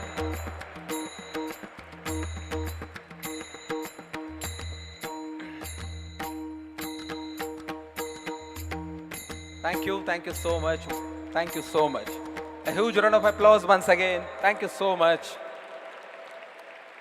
Thank you, Dr. Deepak Kumar. Thank you. And for a very quick announcement, may I request Honorable Vice Chancellor of MIT World Peace University to please come upon the dais. Thank you.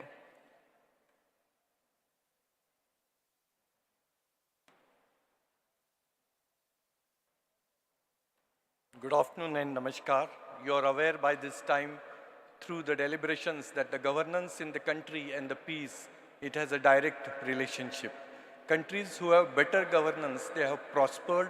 The career of the young students in that country, they have prospered. Countries which do not have good governance systems, some of them are neighboring countries, there is a question mark on the student's career and the entire life for that matter. Democracy and non-democratic government, these are the two parts, but in the democratic government, the governance is completely dependent on the four pillars: politico, media, judiciary and bureaucracy. And if you have such strengthening activities for these four areas, when you are young, you try to contribute into these four areas, your country's democracy will go up. US is the first democracy in this world, and India is the largest democracy in this world. To strengthen the fabric of democracy, Honorable Rahul Vishwanath Karad sir in 2005 created MIT School of Government. Further to that, 6 years then, 2011, Rahul Vishwanath Karad sir started Bharatiya Chhatra Sansad, a global platform for strengthening the democracy, strengthening the governance in that particular country. I hereby announce that the next episode of global platform Bharatiya Chhatra Sansad will be conducted in MIT World Peace University, Pune campus on 10, 11 and 12 January 2024.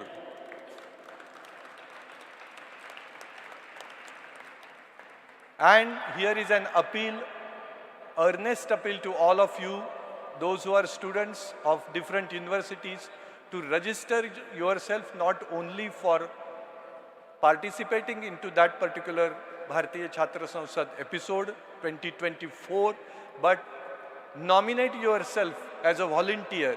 Thereby you have so many benefits and your entire persona would change. Undergraduate is a development and PG is a placement, as it is said in India. This would be the platform which will prove as a game changer in your life.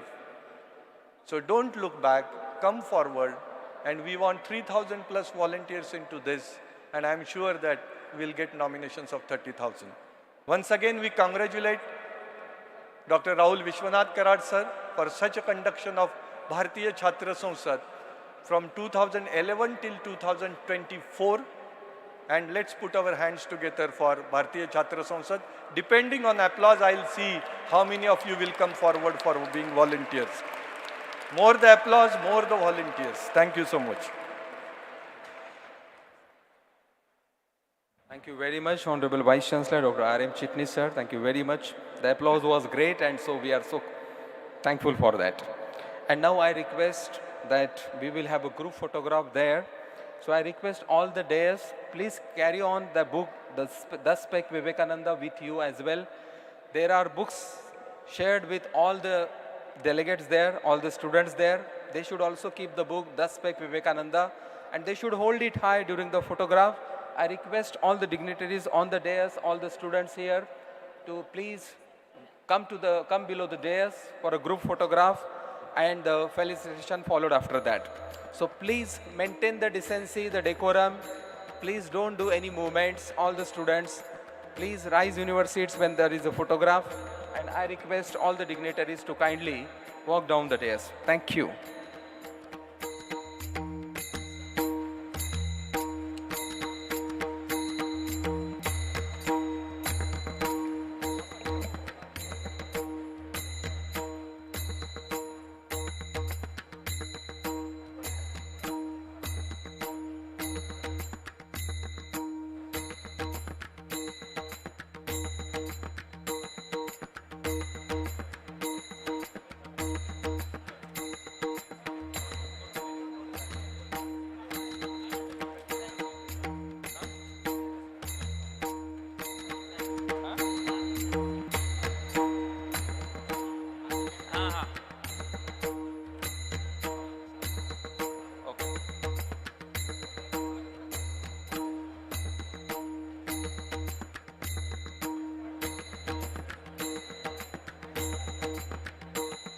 Thank you very much.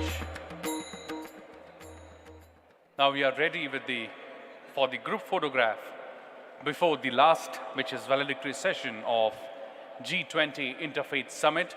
I would like to request everyone in the audience to please rise in their seats for the photograph and hold their hands high in the sky for the group photograph. Beautiful. Thank you very much for that beautiful photograph. I request everyone to please hold their hands high. Please hold each other's hand high in the sky for the photograph. I request photographers to please capture the moment. Such a beautiful scene from here.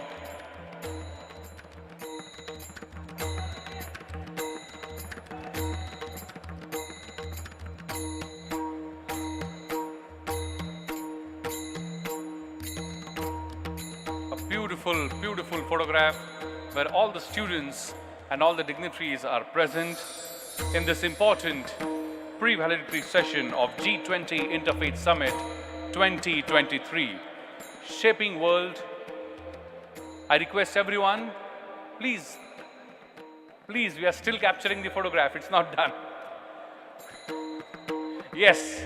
Hold your hands high. Hold each other's hand high. Please hold each other's hands. Even the guests in the front, please hold hands. Hold each other's hands. Yes. Yes. Absolutely.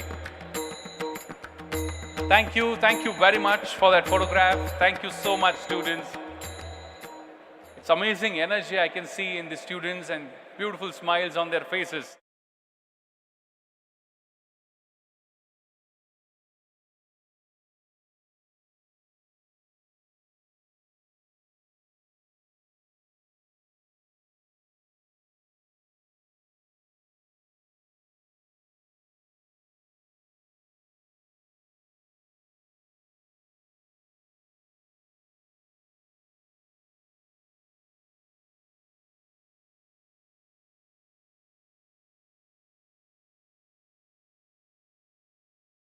Session of G20 Interfaith Summit. This is the last and probably the smallest session of the G20 Interfaith Summit 2023. In just some time from now, this G20 Interfaith Summit would come to an end after this valedictory session for which the stage is getting ready. You are going to see some of the beautiful, I would say, events in this last valedictory session where we'll see who is going to host the next G20, which country is going to host the next G20 Summit, G20 Interfaith Summit 2024. And you can see that who is going to be the host. My friends, in this particular session, which would not be more than 45 to 50 minutes, but where we'll get to witness some of the important proceedings. My friends,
I request the chief guest of this session, Honorable Shri Narayan Bablani ji, to kindly come up stage. Revered Professor Dr. Vishwanath Karat sir. I request them to please be on stage. Iranelda Maria Francisco, Alexandra Brazil da Fonesca, Eva Pereira de Silva. My friends, I request all the students to be seated immediately. We need to start with the valedictory session. Meanwhile, let me appeal to all the student friends, those who are present here, and my technical team. My friends, we all are very, very active on social media. We all are aware that G20 is really an important movement for the entire world. And you guys all have been fortunate enough to be part of this G20 summit. So here is your chance to be seen across the globe using the special hashtags that are created for G20. I request my technical team to relay that small film which is made regarding the social media hashtags. Yes, please go ahead.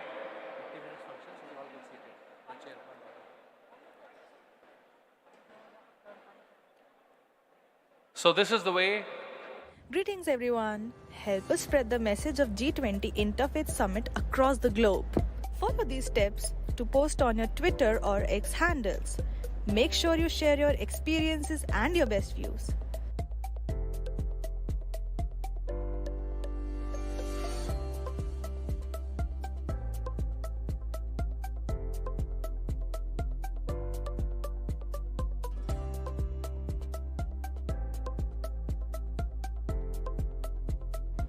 These hashtags, hashtag IFG20, hashtag World Peace Dome for G20 IF.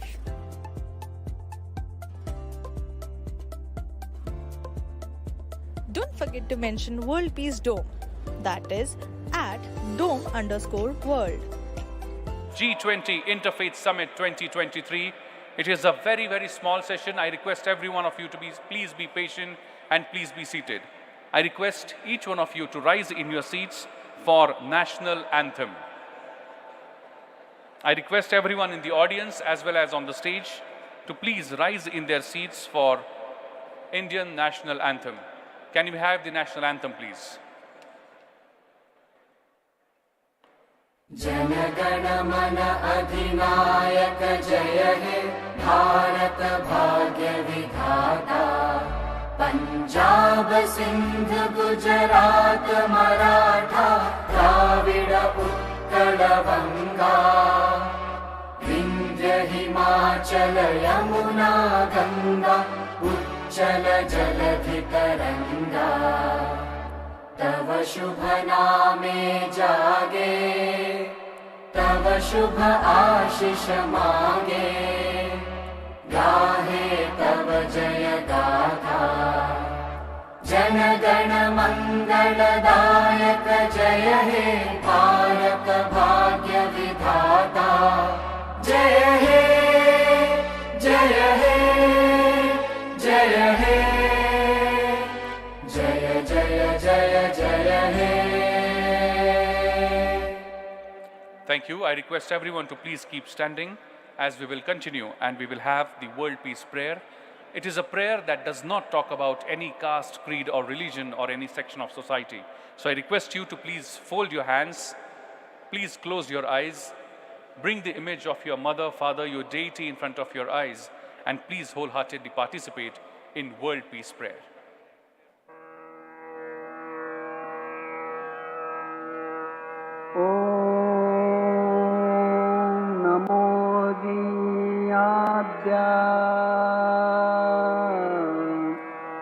वेद प्रतिपाद्या जय जय स्वसंवेद्या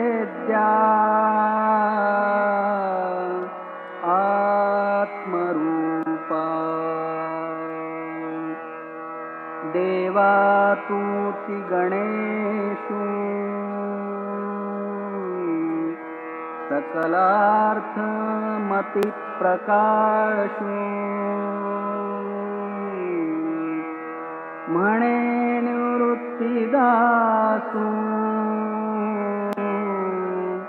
अवधारी goji गुरुर्ब्रह्मा गुरुर्विष्णू गुरुर्देव महेश्वरः गुरु साक्षात् परब्रह्मा तस्मै श्री गुरवे नमः।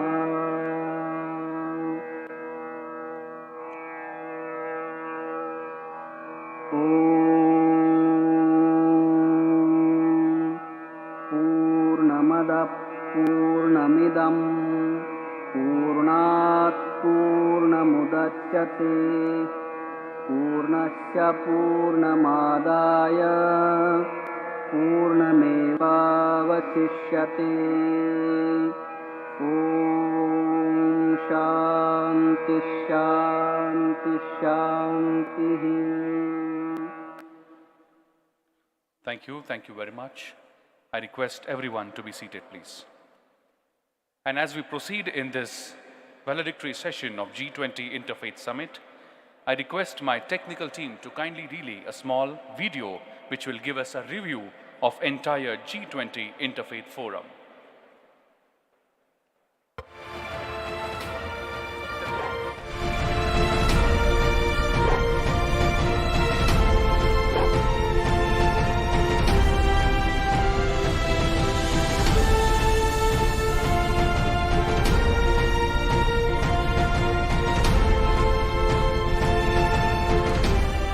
Speak to power, but to speak with power and to speak with persuasiveness in the policy world.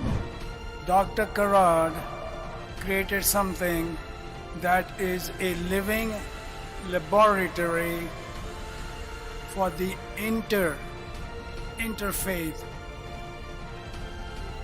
promotion of faith and peace among all religions. The duty toward the mother, the father, and the family, the society, the nation, and the entire world as one family.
G20 Interfaith Summit 2023, Shaping World Peace and Sustainable Development through Interfaith Harmony.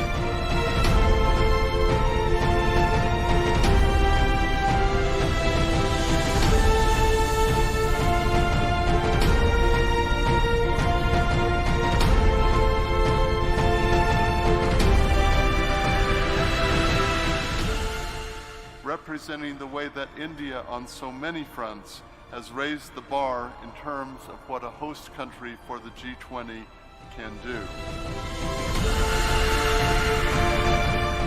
When the Swami Vivekananda had set the time to remember, and possibly that message will show us the divine light, the pathway for world peace.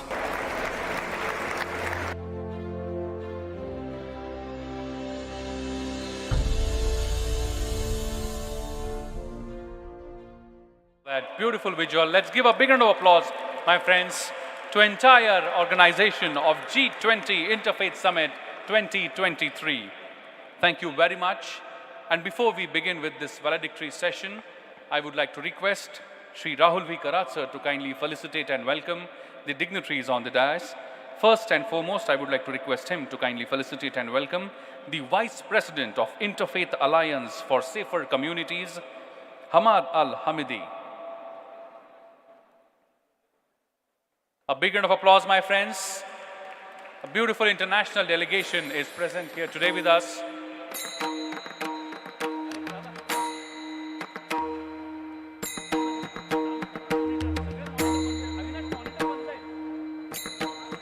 Thank you very much. I now request Sir to kindly felicitate and welcome the Executive Director of Lemena Institute, Marcius Ho.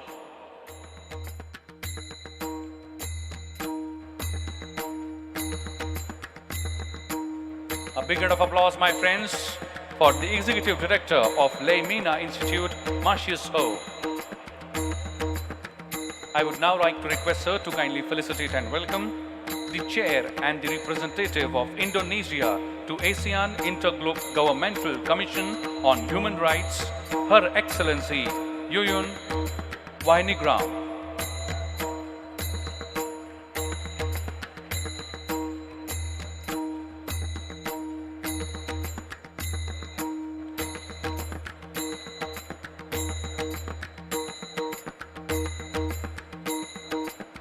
A big round of applause, friends, for everyone, all the delegates from various countries. I now request Sir to kindly felicitate and welcome President of the Interfaith Alliance for Safer Communities, UAE, Faraz Hashmi.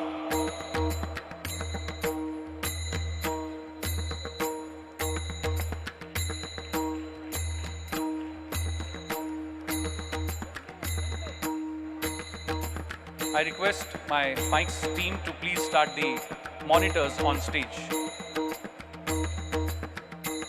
I now request Sir to kindly felicitate and welcome the founder of Microlin LLC, Dr. Ashok Joshi ji.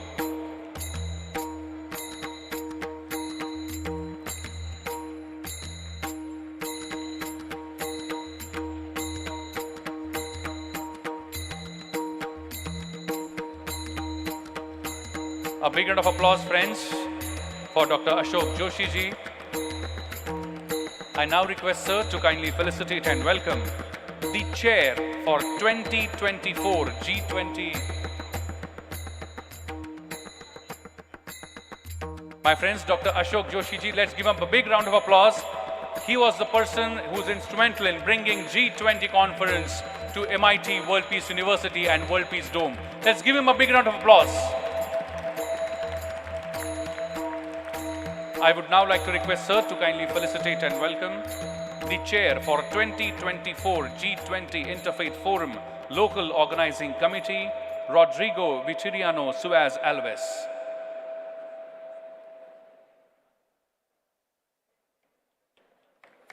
A big round of applause, my friends, the Chair for 2024 G20 Interfaith Forum.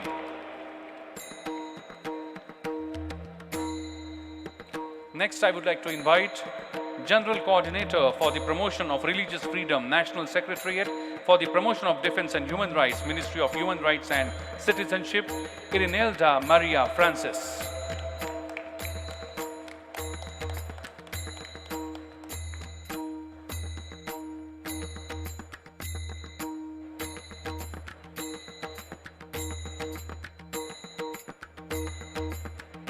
A big round of applause, my friends. I would now like to invite on stage Alexandre Brazil Caravalho da Fonesca, the Ministry of the Education, Republic of Brazil, Director of Higher Education Policies and Programs. A big round of applause, my friends.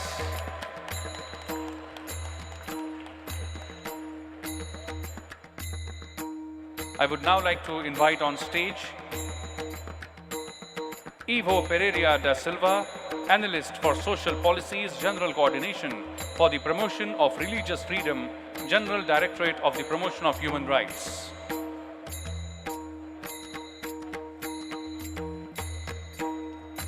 A big round of applause, my friends. I would also like to invite on stage Fabio Nascimento,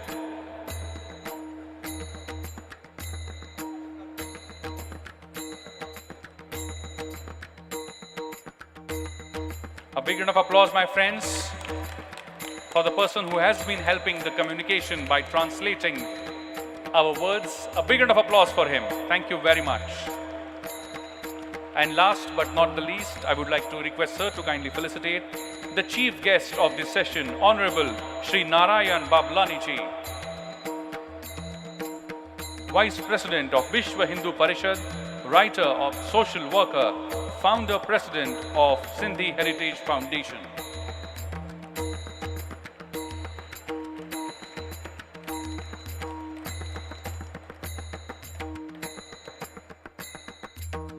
A big round of applause, my friends, for all the dignitaries on the dais. Thank you, thank you. I request all of you to please stand there. Sir, please stand up. Karat sir, please, few moments more. Please. It is now the moment where we hand over the baton of responsibility to the next country. The person, rather the country, who is going to take the responsibility for G20 Interfaith Forum 2024. Please put your hands together for the team Brazil. I now request the Rodrigo Virtuano Suez Alves, the chair for 2024, to kindly come forward along with his team to take over the responsibility of G20 Interfaith 2024, along with his entire team, Adrianelda Aprecida Maria Francisco, Alexandre Brazil da Fonesca, Ivo Pereira de Silva, Fabio Nascimento. I request everyone to join for taking the responsibility of the G20 Interfaith Summit 2024. The way of doing it is very beautiful. Please have these memories in your mind. The flag of G20 is being handed over, and the light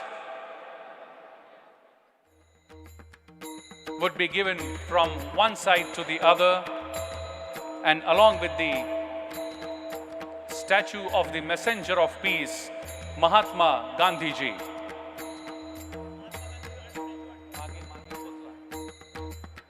The statue of Mahatma Gandhi ji is a beautiful gift from India to Brazil. A big round of applause, my friends. You are witnessing one of the most important moments in the history. A big round of applause.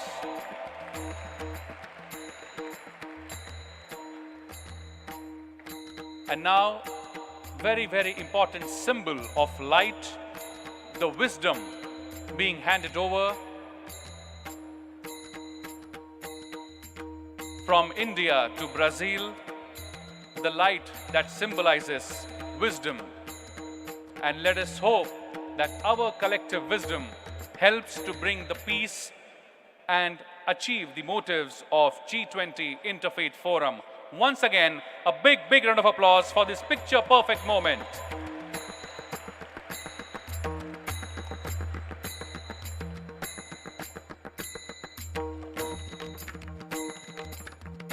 Thank you very much, the entire team, for being part of this beautiful moment. And I would now like to invite W. Cole Durham Jr., the president of G20 Interfaith Forum USA, to say a few words on the valedictory session and recapitulating the themes of the forum.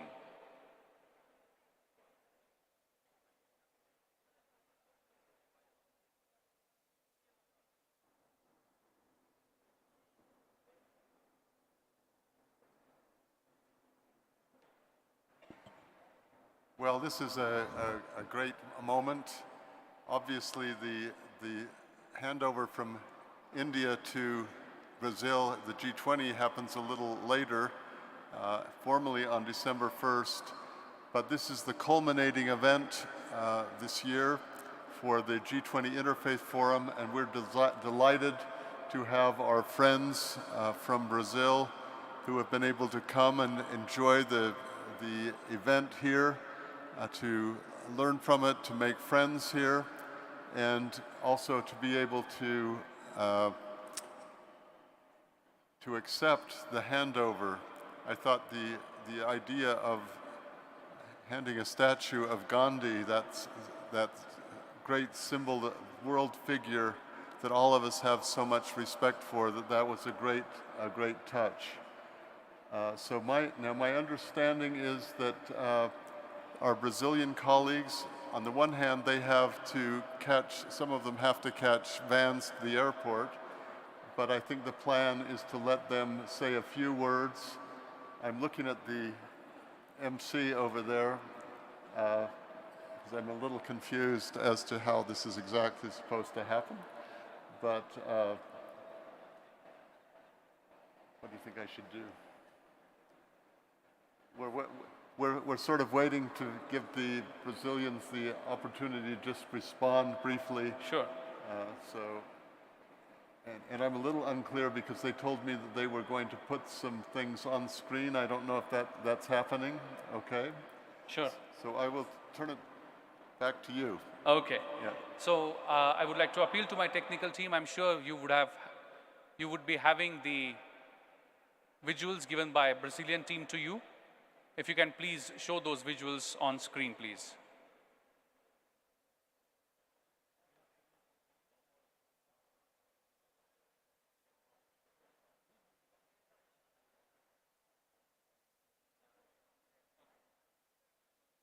Okay, so in response to accepting the responsibility, I would like to invite on stage Marcius Ho. I'm sorry.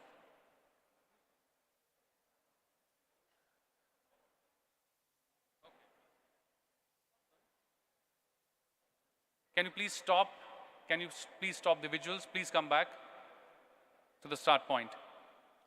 Yes, and I would like to request the team of Brazil, whosoever is going to recite the, yes, please.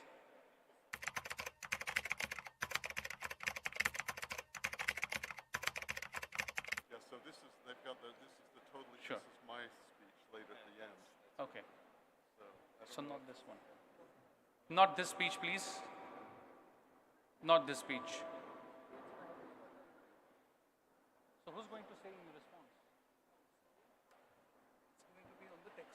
Okay. So you can request Shashi to, whenever these persons are speaking, we will just release the text. This is not an item. You can go Rodrigo. Okay, who?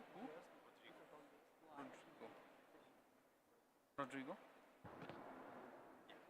Okay, thank you very much. Apologies for that.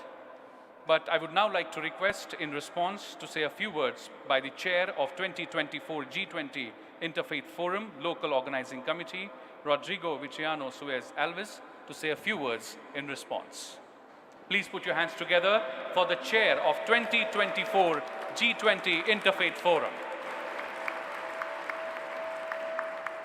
I would like to thank for this opportunity and just to say that's a very big challenge. And I would like to thank IF20 and Professor Cole Durham for inviting us to join the IF20 in the organization of the next forum that's going to take place in Brazil.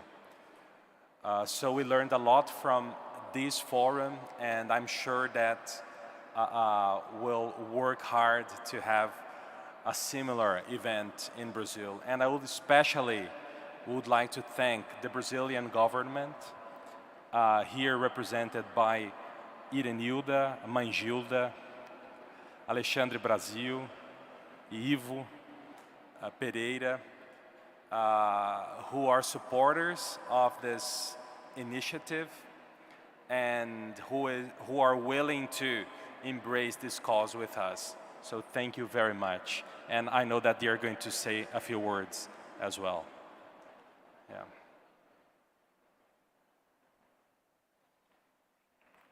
Thank you very much.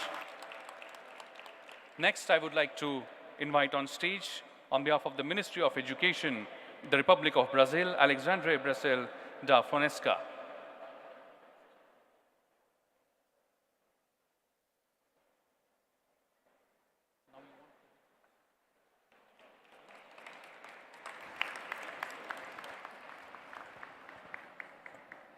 Here, okay. Thank you. My name is Alexandre Fonseca, and I work in the Brazilian Ministry of Education under the leadership of President Lula and the Minister Camilo Santana, who send greetings to everyone here.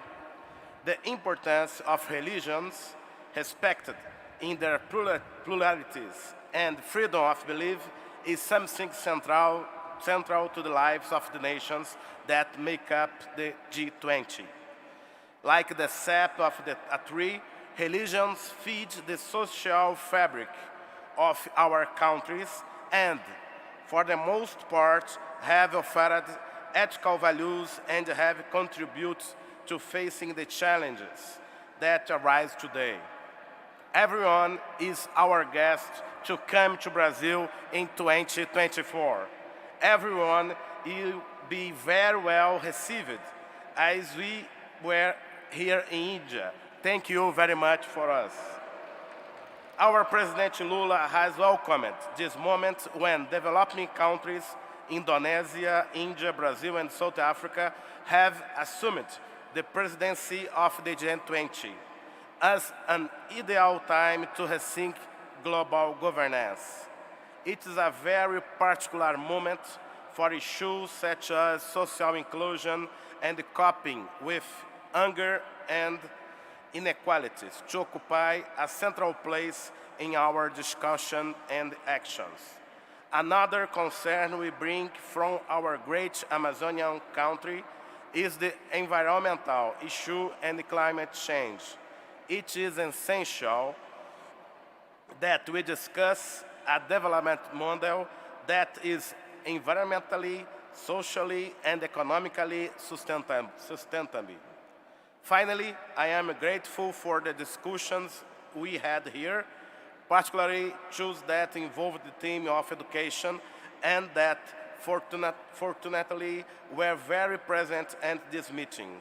I emphasize, among what I have heard, the importance of the African concept Ubuntu to guide our education practices and the fundamental role of the leadership that human needs to assume both in education and also I add, in the leadership of religions and your nations. The sad moment of the pandemic gave us the conviction that only with the commitment of our nations and with investments in science, education, and in confronting disinformation and anti-science movements, will we have real conditions to overcome our current global challenges. Thank you. Namaste. Have a nice day. Thank you very much for the beautiful namaste. Thank you. I would now like to invite on stage the Analyst for Social Policies of General Coordination for Promotion of Religious Freedom and General Directorate of the Promotion of Human Rights, Ivo Pereira da Silva, to say a few words.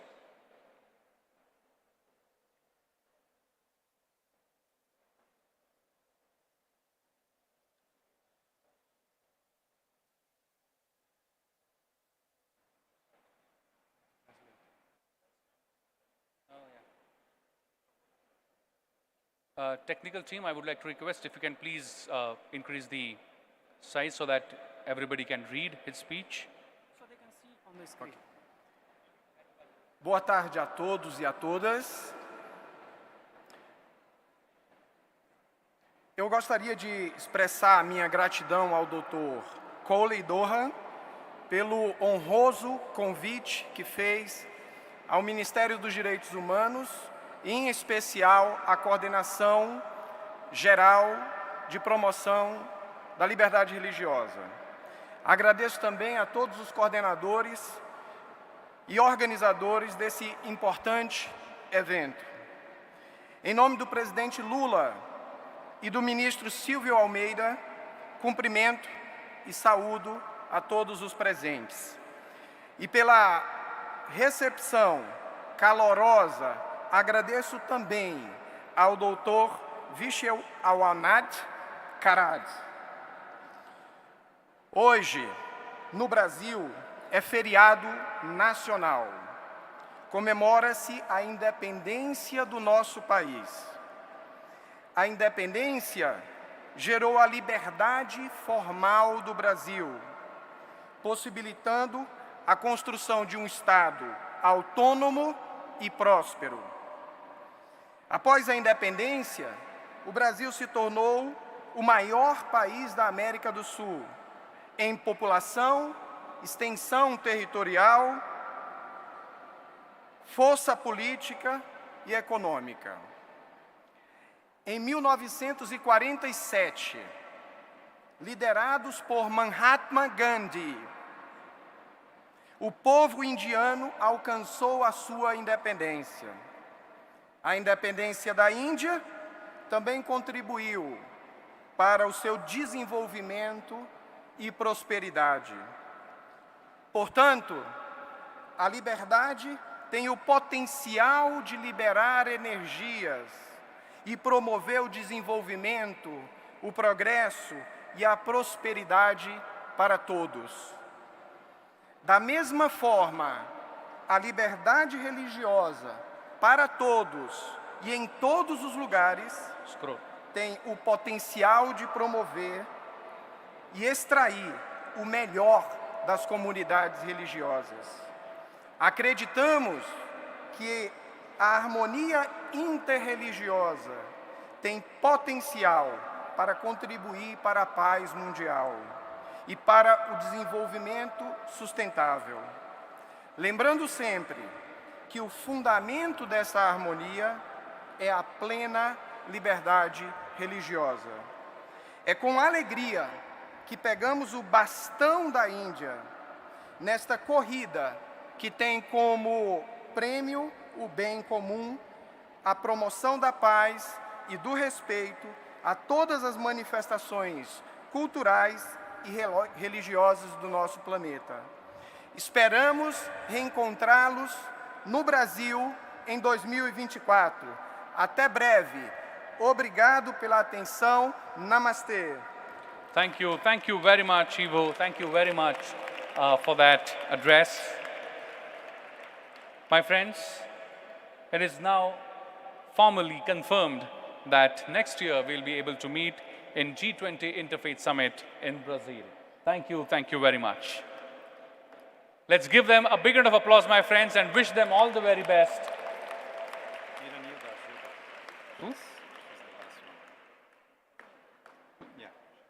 Thank you. And now I would like to invite on stage Erenelda Maria Francis, the General Coordination for the Promotion of Religious Freedom, National Secretariat for the Promotion and Defense of Human Rights, Ministry of Human Rights and Citizenship, to say a few words. Please welcome her with a big round of applause, my friends. Boa tarde a todos.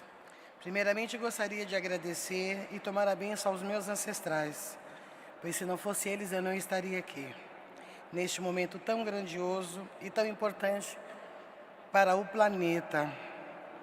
Gostaria também de agradecer ao meu presidente, Luiz Inácio Lula da Silva, em nome também do meu ministro Silva de Almeida. Em nome também do meu ministro Silva de Almeida, do Ministério de Direitos Humanos e Cidadania, em defesa dos direitos humanos. Gostaria também de agradecer ao Dr. Colley pelo convite. Gostaria também de agradecer ao Dr. Carada, porque se não fosse vocês, nós não estaríamos aqui. E, acima de tudo, agradecer a Deus por permitir que todos nós estivéssemos reunidos nesse esplendor, nesse esplêndido local, para junto buscarmos solução para a construção de um mundo melhor, mais justo, mais tolerante, que respeitamos as diversidades culturais e religiosas. Falar um pouco sobre mim. Eu e a Gilda de Oxum tenho orgulho de dizer a vocês que sou ministra religiosa, com muito orgulho, de uma religião de matriz africana, que durante muitas décadas foi sofrida, foi perseguida, e hoje estamos em busca de uma união melhor. Durante décadas, exerci minha religiosidade em São Paulo, por alguns estados e países. No início do decorrente deste ano, fui convidada pelo ministro Silva Almeida para ser coordenadora geral de promoção de liberdade religiosa do Ministério de Direitos Humanos e Cidadania. Cargo esse que aceitei com muita honra e exerço com muito esforço, dedicação e orgulho, porque não é fácil, mas estou lá de coração. A Coordenação Geral de Promoção de Liberdade Humana, CGLIB, é uma área do Ministério de Direitos Humanos e Cidadania responsável pela promoção da liberdade religiosa, pela defesa e garantia da laicidade estatal brasileira e enfrentando toda e qualquer intolerância religiosa. É lá que estamos. Liberdade religiosa significa poder expressar a nossa fé, a nossa ancestralidade, enfim, expressar o nosso íntimo, ou não, ou crença ou não, mas temos que respeitar. Liberdade religiosa é o direito de crer, de expressar com tranquilidade a nossa fé e a nossa crença, mas também envolve o direito de também não crer e temos que respeitar. Poder usar nossas vestes, nossas indumentárias religiosas com segurança, sem sofrer discriminação nas ruas ou em qualquer lugar público ou privado. Por trajar, torso, quipá, por conta de uma cruz, fios de conta, qualquer outra indumentária ou acessório de cunho religioso. As pessoas têm que respeitar. A liberdade religiosa é garantida pelo artigo 5º da Constituição Brasileira e de todo o país. É permitido ao cidadão viver de acordo com a sua consciência religiosa, política ou filosofia. Por isso, para que cada pessoa que seja livre para praticar sua fé, é necessário que todos nós respeitemos a diversidade religiosa brasileira e de todo o país. É necessário que cada um de nós respeitamos a crença religiosa alheia, independente de cor, de raça, de origem, de nacionalidade, gênero ou sexualidade. Portanto, a construção de uma sociedade com liberdade de religião e crença depende do compromisso pessoal e coletivo de não discriminação, para que possamos enfrentar grupos religiosos, para que possamos estar todos juntos em prol a um direito e igualdade só. Será uma honra para o Brasil presidir o G20 a partir do dia 1º de dezembro de 2023. Será também uma honra receber em nosso país o G20 interreligioso. Nós esperamos todos vocês no Brasil. Obrigado pela atenção. Muito obrigada. Thank you very much, madam. Thank you very much for sharing your thoughts on this important occasion. And now it's time when I request the next guest to say a few words, but before that I would like to request all the students everyone in the audience to please remain seated. There are just last few moments left in this function. I request everyone to remain seated before we conclude this session. Thank you very much. It is now time when I invite the chief guest of this session, Shri Narayan Bablaniji, the Vice President of Vishwa Hindu Parishad, writer, social worker, and founder of President of Sindhi Heritage Foundation. Before I invite him, I would like to say a few words. He is the General Secretary of Vishwa Hindu Parishad from 1990 to 1994, Gandhidham, Kutch, Gujarat. He was the Vice President of Gandhidham Sindhi Youth Circle, General Secretary of Swami Leela Nagar Sindhi Panchayat, coordinated has Kuntala cyclone relief work in 1998. He has coordinated Kutch Gujarat earthquake relief operation and works with Sadhu Vaswani Mission Pune in 2001. And there are many, many such accolades to his credit. Please put your hands together and welcome with a big round of applause, my friends, Shri Narayan Bablaniji.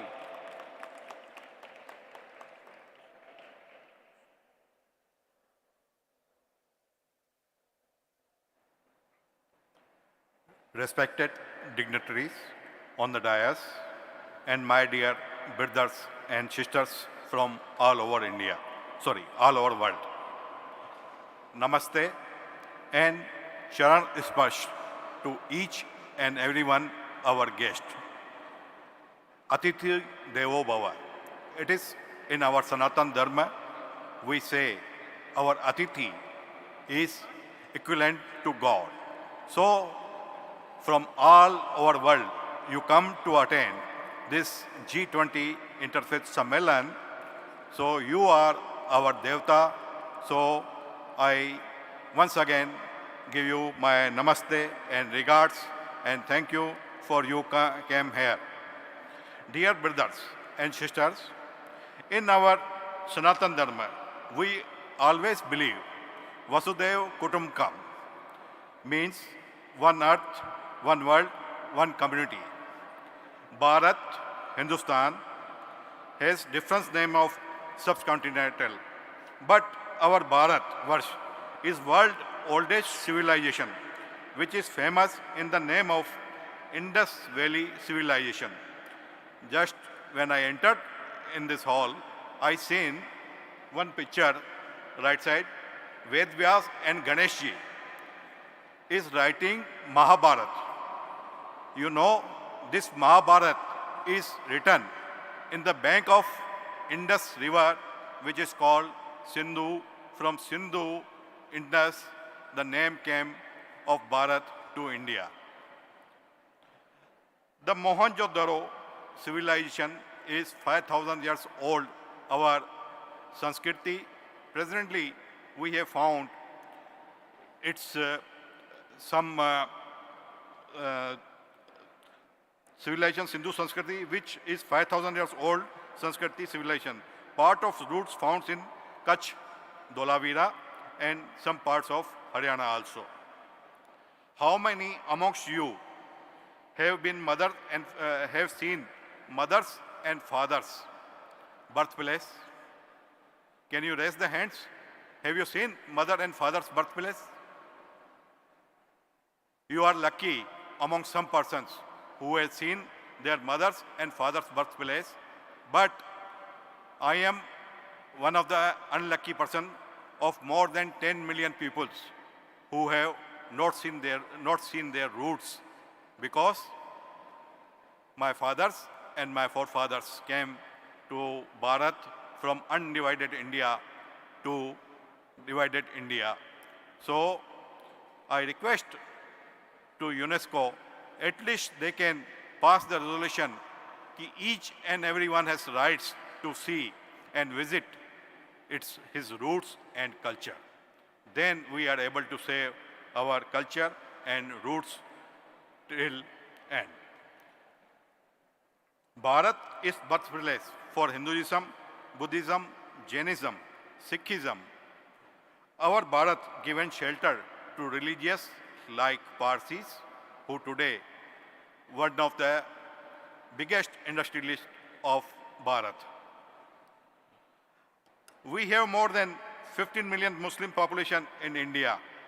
We have largest number of churches in India, and in India, in Bharat, in Hinduism, more than 500 sects in Hindu dharma and culture.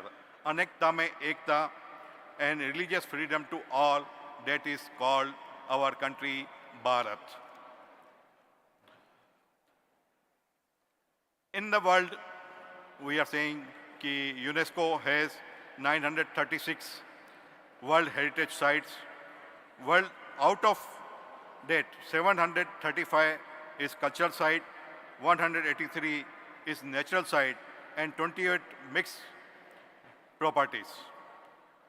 In 153 countries, but in India, it is largest 40 sites of heritage in India, to which we have to save him. Sometimes World Heritage properties are affected by impacts of climate changes and present in the future.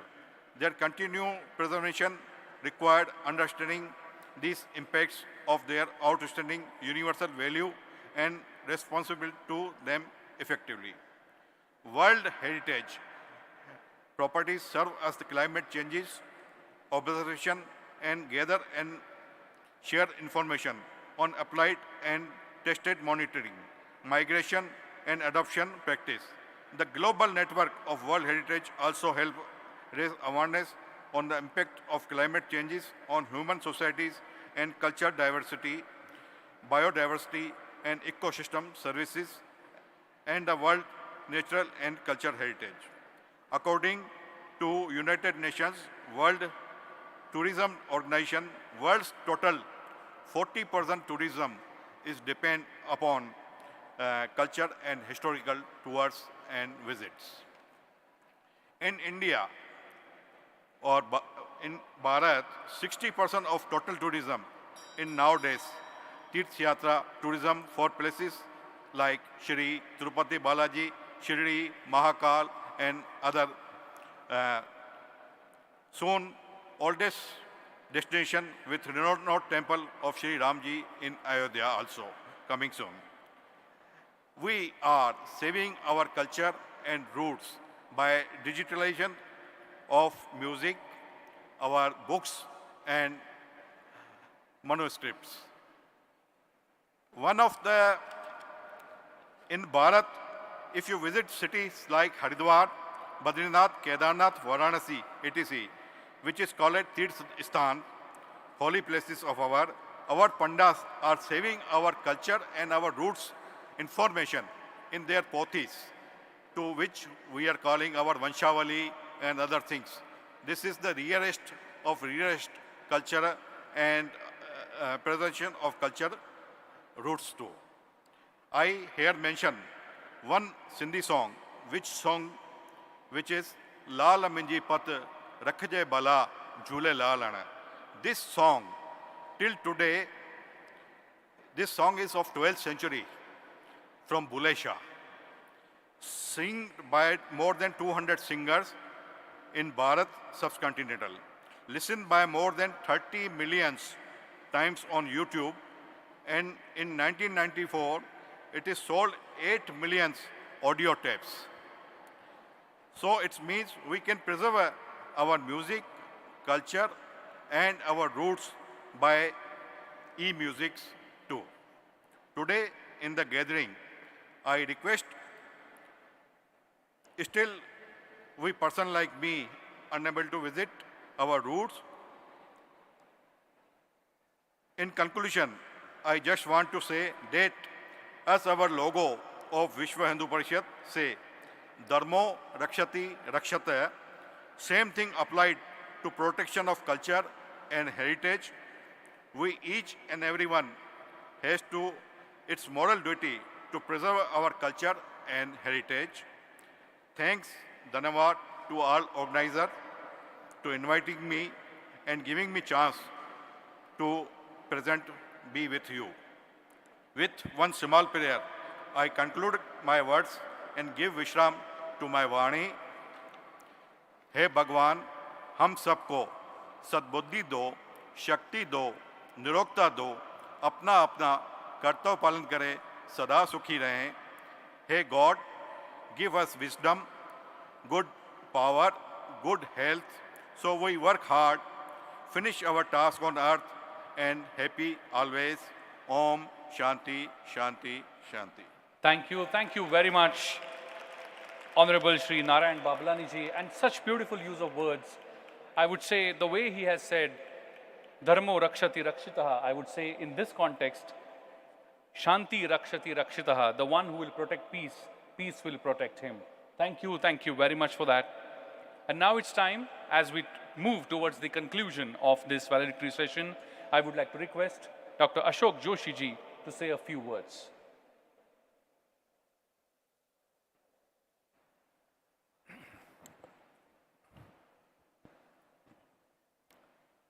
So, its concluding remarks. It is so amazing to see G20 in this beautiful peace dome. I would like to thank Cole Durham, who made the decision to hold this year. So can you please give him a big hand? Big hand. Cole Durham. When I mentioned to Rahul ji, Rahul Karad and Vishwanath Karad, they were excited to hold this. And what a wonderful event they carried out. Give them a hand also.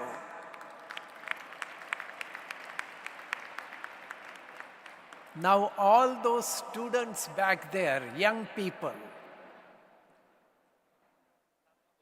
we didn't get chance to hold light or Mahatma Gandhi, to give it to Brazilians, our partners, next partners. Let's give them the light. Take your telephone, put the light and wave it to Brazil. Let's do that. Can you please do that to Brazil? Oops, maybe my battery. Okay, here for Brazil, here for Brazil. Great. Thank you, Brazil, for taking this responsibility. Thank you. Bye. Thank you very much, Dr. Ashok Joshi ji. And with this, we are coming towards the conclusion of this ceremony. And to conclude, I would like to request the President of G20 Interfaith Summit 2023, Professor W. Cole Durham Jr., to read the G20 Interfaith Forum final statement and concluding thoughts. I request my technical team to kindly relay his speech.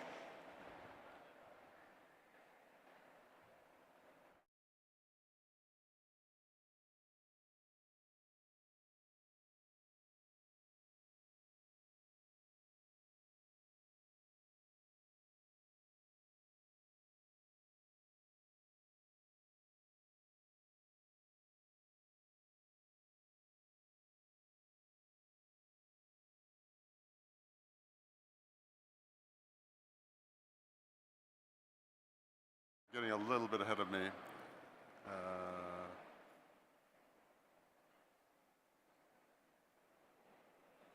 The people running the screen are a little bit faster than my computer, which is definitely on the slow side, of course.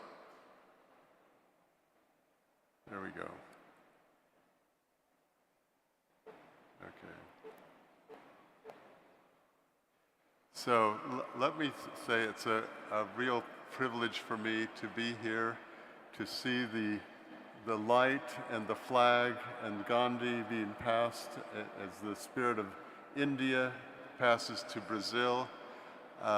I've been very excited to learn more here from India, the great cradle of religions in this world, and I'm thankful to be here. Now I'm going to read a statement that is intended, it's been passed on to people in the White House, to some other G20 countries. We'll pass it on to people at the head of the G20 here in India. And this is a relatively short statement. It reflects the concerns and the things that we view as priorities. So I hope you will bear with me for a few minutes as I read this. And if I can get my computer to correct, I will go ahead. So, this is actually intended as a call to world leaders. And starts with the word Vasudhaiva Kutumbakam, or one earth, one family, one future. The overarching 2023 G20 theme set by the Government of India encapsulates the complex and deeply interconnected challenges and hopes that face world leaders and their invited guests when they meet in New Delhi for the September summit. Extraordinary demands confront them: economic and financial perils, raging conflicts, and linked to them, over 110 million people forced to move, mounting pressures to mobilize the finance needed to address climate change, urgent agendas on health and education, political and social tensions, and many others. Facing these formidable agendas, the G20 Interfaith Forum highlights two critical anchors to action: to focus first and foremost on those who are most vulnerable, most affected by today's intertwined crises, and to keep a constant eye on the impact of each action on children. This appeal reflects the common and deeply held values of diverse religious traditions, which call for compassion as a lodestar for action to benefit a common humanity and a vision towards the future, exemplified in the welfare of children. Specific proposals for action draw on IF20 discussions in New Delhi, Abu Dhabi, and different world regions. They focus on four broad agendas inspired by the demands of this Kairos moment, a time of critical demands and grace. The extraordinary COVID-19 global crisis demands a common framework for action that addresses health system weaknesses and inequalities and preparedness for future pandemics. Both involve religious communities and the assets they bring. Contemporary conflicts have multiple causes, religious factors among them, and peace-building benefits when interreligious and religious actors are involved. The deeply worrying plight of some 110 million forced migrants is intricately linked in both causes and the search for solutions. The climate crisis demands both extraordinary leadership and public mobilization, both instances where faith communities play vital roles. And world leaders, secular and religious, political and private sector, need urgently to gauge the impact of these crises on children's welfare. I'm not quite through yet. These three overarching concerns follow from the 4C's agenda, a concern that action on international financial architecture is urgently needed, starting with addressing pressing country indebtedness and the capacity of multilateral institutions to support the Sustainable Development Goal agendas and humanitarian needs, as well as continuing efforts to combat corrupt practices. Attention to the poorest nations is central to the G20 agenda. The IF20 thus supports the proposal to include the African Union as a G20 member. The G20 members carry special responsibilities to lead in redressing patterns underlying inequalities, and the IF20 urges serious consideration of its proposal for a commission to address racism.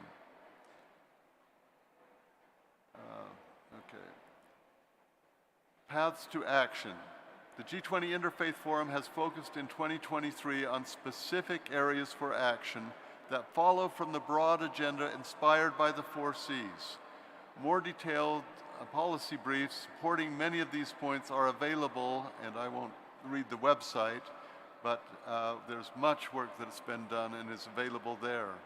But these are the main points. Children. The COVID-19 crisis highlighted urgent gaps in politics and approaches to children's welfare, both those in vulnerable situations, refugees, marginalized communities and people, and well beyond. Child sexual abuse and exploitation is one of the biggest threats to children, and the family can play a critical role in their well-being. Mental health merits concerted action. In action on digital challenges, the impact on children needs special attention at international, national, and community levels.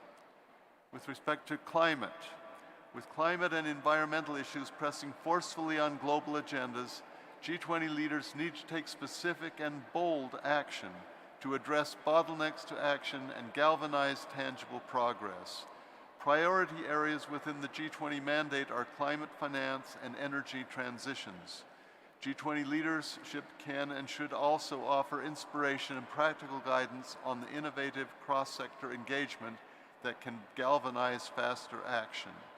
A promising example is the Interfaith Rainforest Initiative that engages religious leaders, governments, multilateral institutions, and local communities to protect tropical rainforests in the Amazon, Congo, and Southeast Asia basins. Support for IRA from G20 leaders could both advance action and highlight the potential for similar engagement. Conflict and forced migration. World religious communities are primary actors in addressing conflicts and its profound disruptive effects on so many communities. IF20 urges G20 countries to be actively involved in seeking peace worldwide. These efforts can benefit from active efforts to work with religious communities. With the COVID-19 emergencies largely behind us, G20 leaders and nations need to engage religious communities in concrete reflections on lessons learned.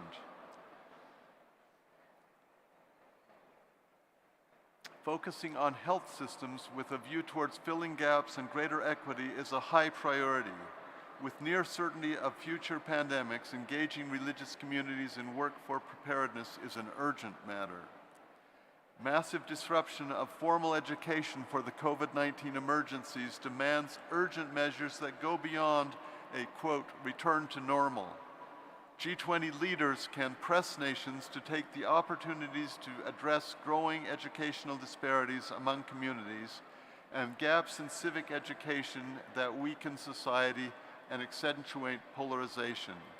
The IF20 calls for active dialogue about the needs of youth and children, drawing on actionable proposals for inclusive planning in education, with trauma-informed approaches that draw on faith-inspired and indigenous traditions. And then we have one final paragraph suggested by Dr. Karad, and I think one that we wholly endorse. Education holds the key to making progress in each of the foregoing areas. There is a need for a global coordination of interfaith educational efforts through a global body, consortium, or some other appropriate agency. This World Peace Dome, where we sit, where the culminating session of the 2023 G20 Interfaith Forum was held, would be pleased to provide a venue for pursuits along these lines. Now, this isn't a matter of a vote, but for those of you who feel that you can concur in some of the recommendations that you have heard here, your applause would be appreciated. Thank you very much. Thank you very much. Thank you very much, Professor W. Cole Duran Jr., the President of G20 Interfaith Forum. Please give him a big round of applause, friends. Thank you very much. And now there is a very, very special moment towards the conclusion of this valedictory session. I would like to request the convener of G20 Interfaith Summit, Dr. Milind Pandey, to kindly proceed. Good evening to every one of you. It's a great honor to present the citation of honor Roving International Ambassador Award to promote the culture of peace in the world conferred on Professor W. Cole Durham Jr., President, G20 Interfaith Forum Association. A big round of applause, my friend. I am presenting a citation of honor in next 2 minutes, and then we'll witness the presentation of citation of honor by the dignitaries on the dais. We, the body of trustees, management, staff, and students of MIRS MIT World Peace University, Pune, Bharat, take great pride and pleasure in conferring upon you this unique Roving International Ambassador of Peace Award for your dedicated yeoman's service to promote the cause of world peace through the G20 Interfaith Forum. As the president of G20 Interfaith Forum Association, you are playing a key role in fostering international understanding by promoting dialogue between different faiths of the world and charting a pathway of world peace. Honorable Sir, you are aware that in the known human history, some of the greatest violence in the world has taken place in the name of religion and faith. It is perhaps the biggest challenge faced by humanity, which has led to unparalleled chaos, confusion, massacre, bloodshed, and terrorism in the world. It is certainly because of the untiring efforts being taken by men like you that the world is experiencing relative peace. Respected Professor Durham, you are a graduate from one of the most prestigious law colleges in the world, the Harvard Law College, and are currently also the president of the International Consortium for Law and Religion Studies based in Milan, Italy. Sir, you are a member of the Church of Jesus Christ of Latter-day Saints, Salt Lake City, Utah, USA, a professor of law, director of the International Center for Religion Studies at the Gates University, Salt Lake City. You are respected internationally for your immense contribution to protecting religious freedom across the world. You have been active in matters involving relations between religion and the state, reduction of hate speech, and many other areas that promote dialogue between various faiths. Sir, you are the Secretary of the American Society of Comparative Law, a great authority of comparative constitutional law, and it is a matter of great pride that you have also had the rare distinction of being a part of constitutional drafting projects of Nepal, Thailand, Iraq, as well as several Eastern European and erstwhile Soviet bloc countries. Sir, you are a true symbol of purity of heart, purity of mind, purity of soul, and purity in each and every action. Your entire life has been dedicated to the service of humanity and establishing a culture of peace for the creation of a peace-loving, holistic global society. You are a true ambassador of peace and religious tolerance in the world.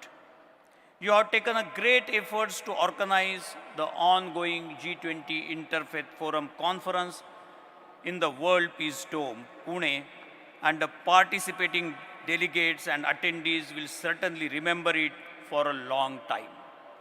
We once again express our sincere gratitude and our sense of pride and pleasure in conferring upon you this special honor, the Roving International Ambassador Award to promote the culture of peace in the world today on 7th September 2023 at the Philosopher Saint Sri Dnyaneshwara World Peace Dome, a spiritually oriented scientific laboratory in Pune, Bharat.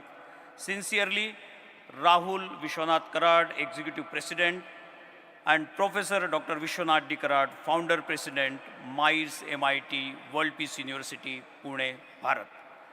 end of the citation. I request all the dignitaries on the dais, Dr. Vishwanath Karad sir, all my Brazilian friends, please confer upon this very, very special award, Roving International Ambassador Award to promote the culture of peace in the world.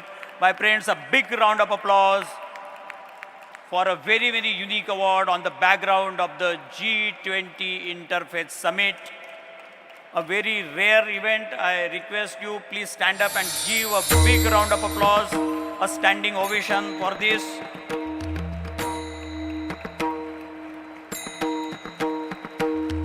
A big round of applause, my friends, for this very, very special award.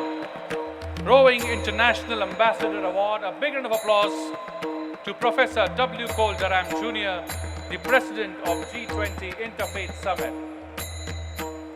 The citation of honor is being presented to Professor W. Cole Durham Jr.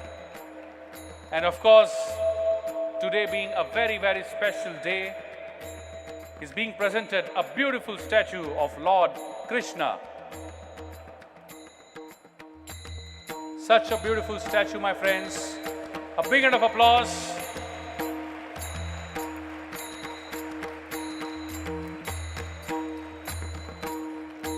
Thank you so much. Thank you so much, all the dignitaries. Thank you so much for being part of this special award. And thank you very much, Professor W. Cole Durham Jr., to kindly accept this citation. Thank you very much. I would now like to request Milind Pandey sir to kindly propose the vote of thanks. Hello friends, good evening. Last 3 minutes. I request you to please be seated. We are at the last stage of the conclusion of this very unique, historic G20 Interfaith Summit at World Peace Dome, Pune, Bharat. I am proposing a vote of thanks. It is with immense gratitude and profound sense of fulfillment that we stand before you today, tasked with the honor of extending our heartfelt thanks to each one of you who contributed to the resounding success of the statue unveiling ceremony of our beloved founder president, Vishwadharmi revered Professor Dr. Vishwanath D. Karad sir, and the G20 Interfaith Summit held within the world's biggest peace dome. Over the course of 3 enriching days, we witnessed the convergence of 125 speakers, 3,000 plus delegates, delegation from the countries like Indonesia, Brazil, South Africa, USA, UK, for a shared vision of shaping a world of lasting peace and sustainable development through the prism of interfaith harmony. This summit was a testament to the power of collaboration and dialogue, transcending boundaries and beliefs for a common cause. You are all the Generation G and social media. The news coverage in national and international, more than 81 newspapers. Social media, that is Facebook, LinkedIn, Twitter, X, Instagram, 500,000 posts, 70,000 account reach. Every day, more than 20,000 views to the reels and the various posts. I would like to extend my heartfelt appreciation to Professor Cole Durham, Faizan Mustafa, and their entire team for their tireless dedication and over 90 days of hard work, which contributed significantly to the success of this summit. The team from India, the planning team, the operation team, and so many teams, they contributed day and night for the success of this event. I would like to convey my profound gratitude to Sri Rahul Karad sir, revered Professor Dr. Vishwanath Karad sir, for being our guiding light and for their valuable appreciation of our endeavors. Additionally, I extend my heartfelt thanks to Dr. Ashok Joshi and King Hussain for their unwavering support and contribution to our cause. A heartfelt acknowledgement to all our committee members, the volunteers, the student ambassadors, the peace ambassadors, supporting staff, all MIT WPU, MIT ADTU, who have effortlessly worked for the last 2 months to ensure the seamless flow of this summit. My friends, your dedication and meticulous attention to detail were the bedrock upon which this event stood. Last but certainly not least, I express my heartfelt thanks to all of you, the attendees, for your active participation, not only in the plenary sessions, but all 18 breakout sessions, thoughtful contributions, and unwavering commitment to this noble cause to promote the culture of peace in the world. It is through your collective efforts that we will continue to build bridges of understanding to forge a more peaceful, sustainable, and all harmonious world. I thank print media, electronic media, and social media for promoting this G20 Interfaith Summit at large. The summit illuminated the path towards a more harmonious and prosperous world, thus showing that despite our differences, there is a unifying thread that binds us all, a thread woven with the value of compassion, understanding, respect, and love. I would like to conclude with a small poem. In harmony's embrace, we find our way. In harmony's embrace, we find our way, peace and progress, hand in hand this way. Sustainable dreams where hope takes flight. Sustainable dreams where hope takes flight. Together they guide us towards a future so bright, Many, many thanks to you. Love all and be peace prevail everywhere, all around the world. Om Shanti, Shanti, Shanti. Thank you so much. Thank you so much, friends. Thank you so much, everyone, for being here today in this Interfaith G20 Summit. And with this, my friends, we come towards the conclusion. I request everyone to rise in their seats for national song Vande Mataram. I request everyone in the audience, everyone on the dais, to please rise in their seats, and request my technical team to kindly relay national song Vande Mataram. Vande Mataram, Vande Mataram, Sujalam, Sufalam, Malayaj Sheetalam, Shasya Shamalam Mataram, Vande Mataram,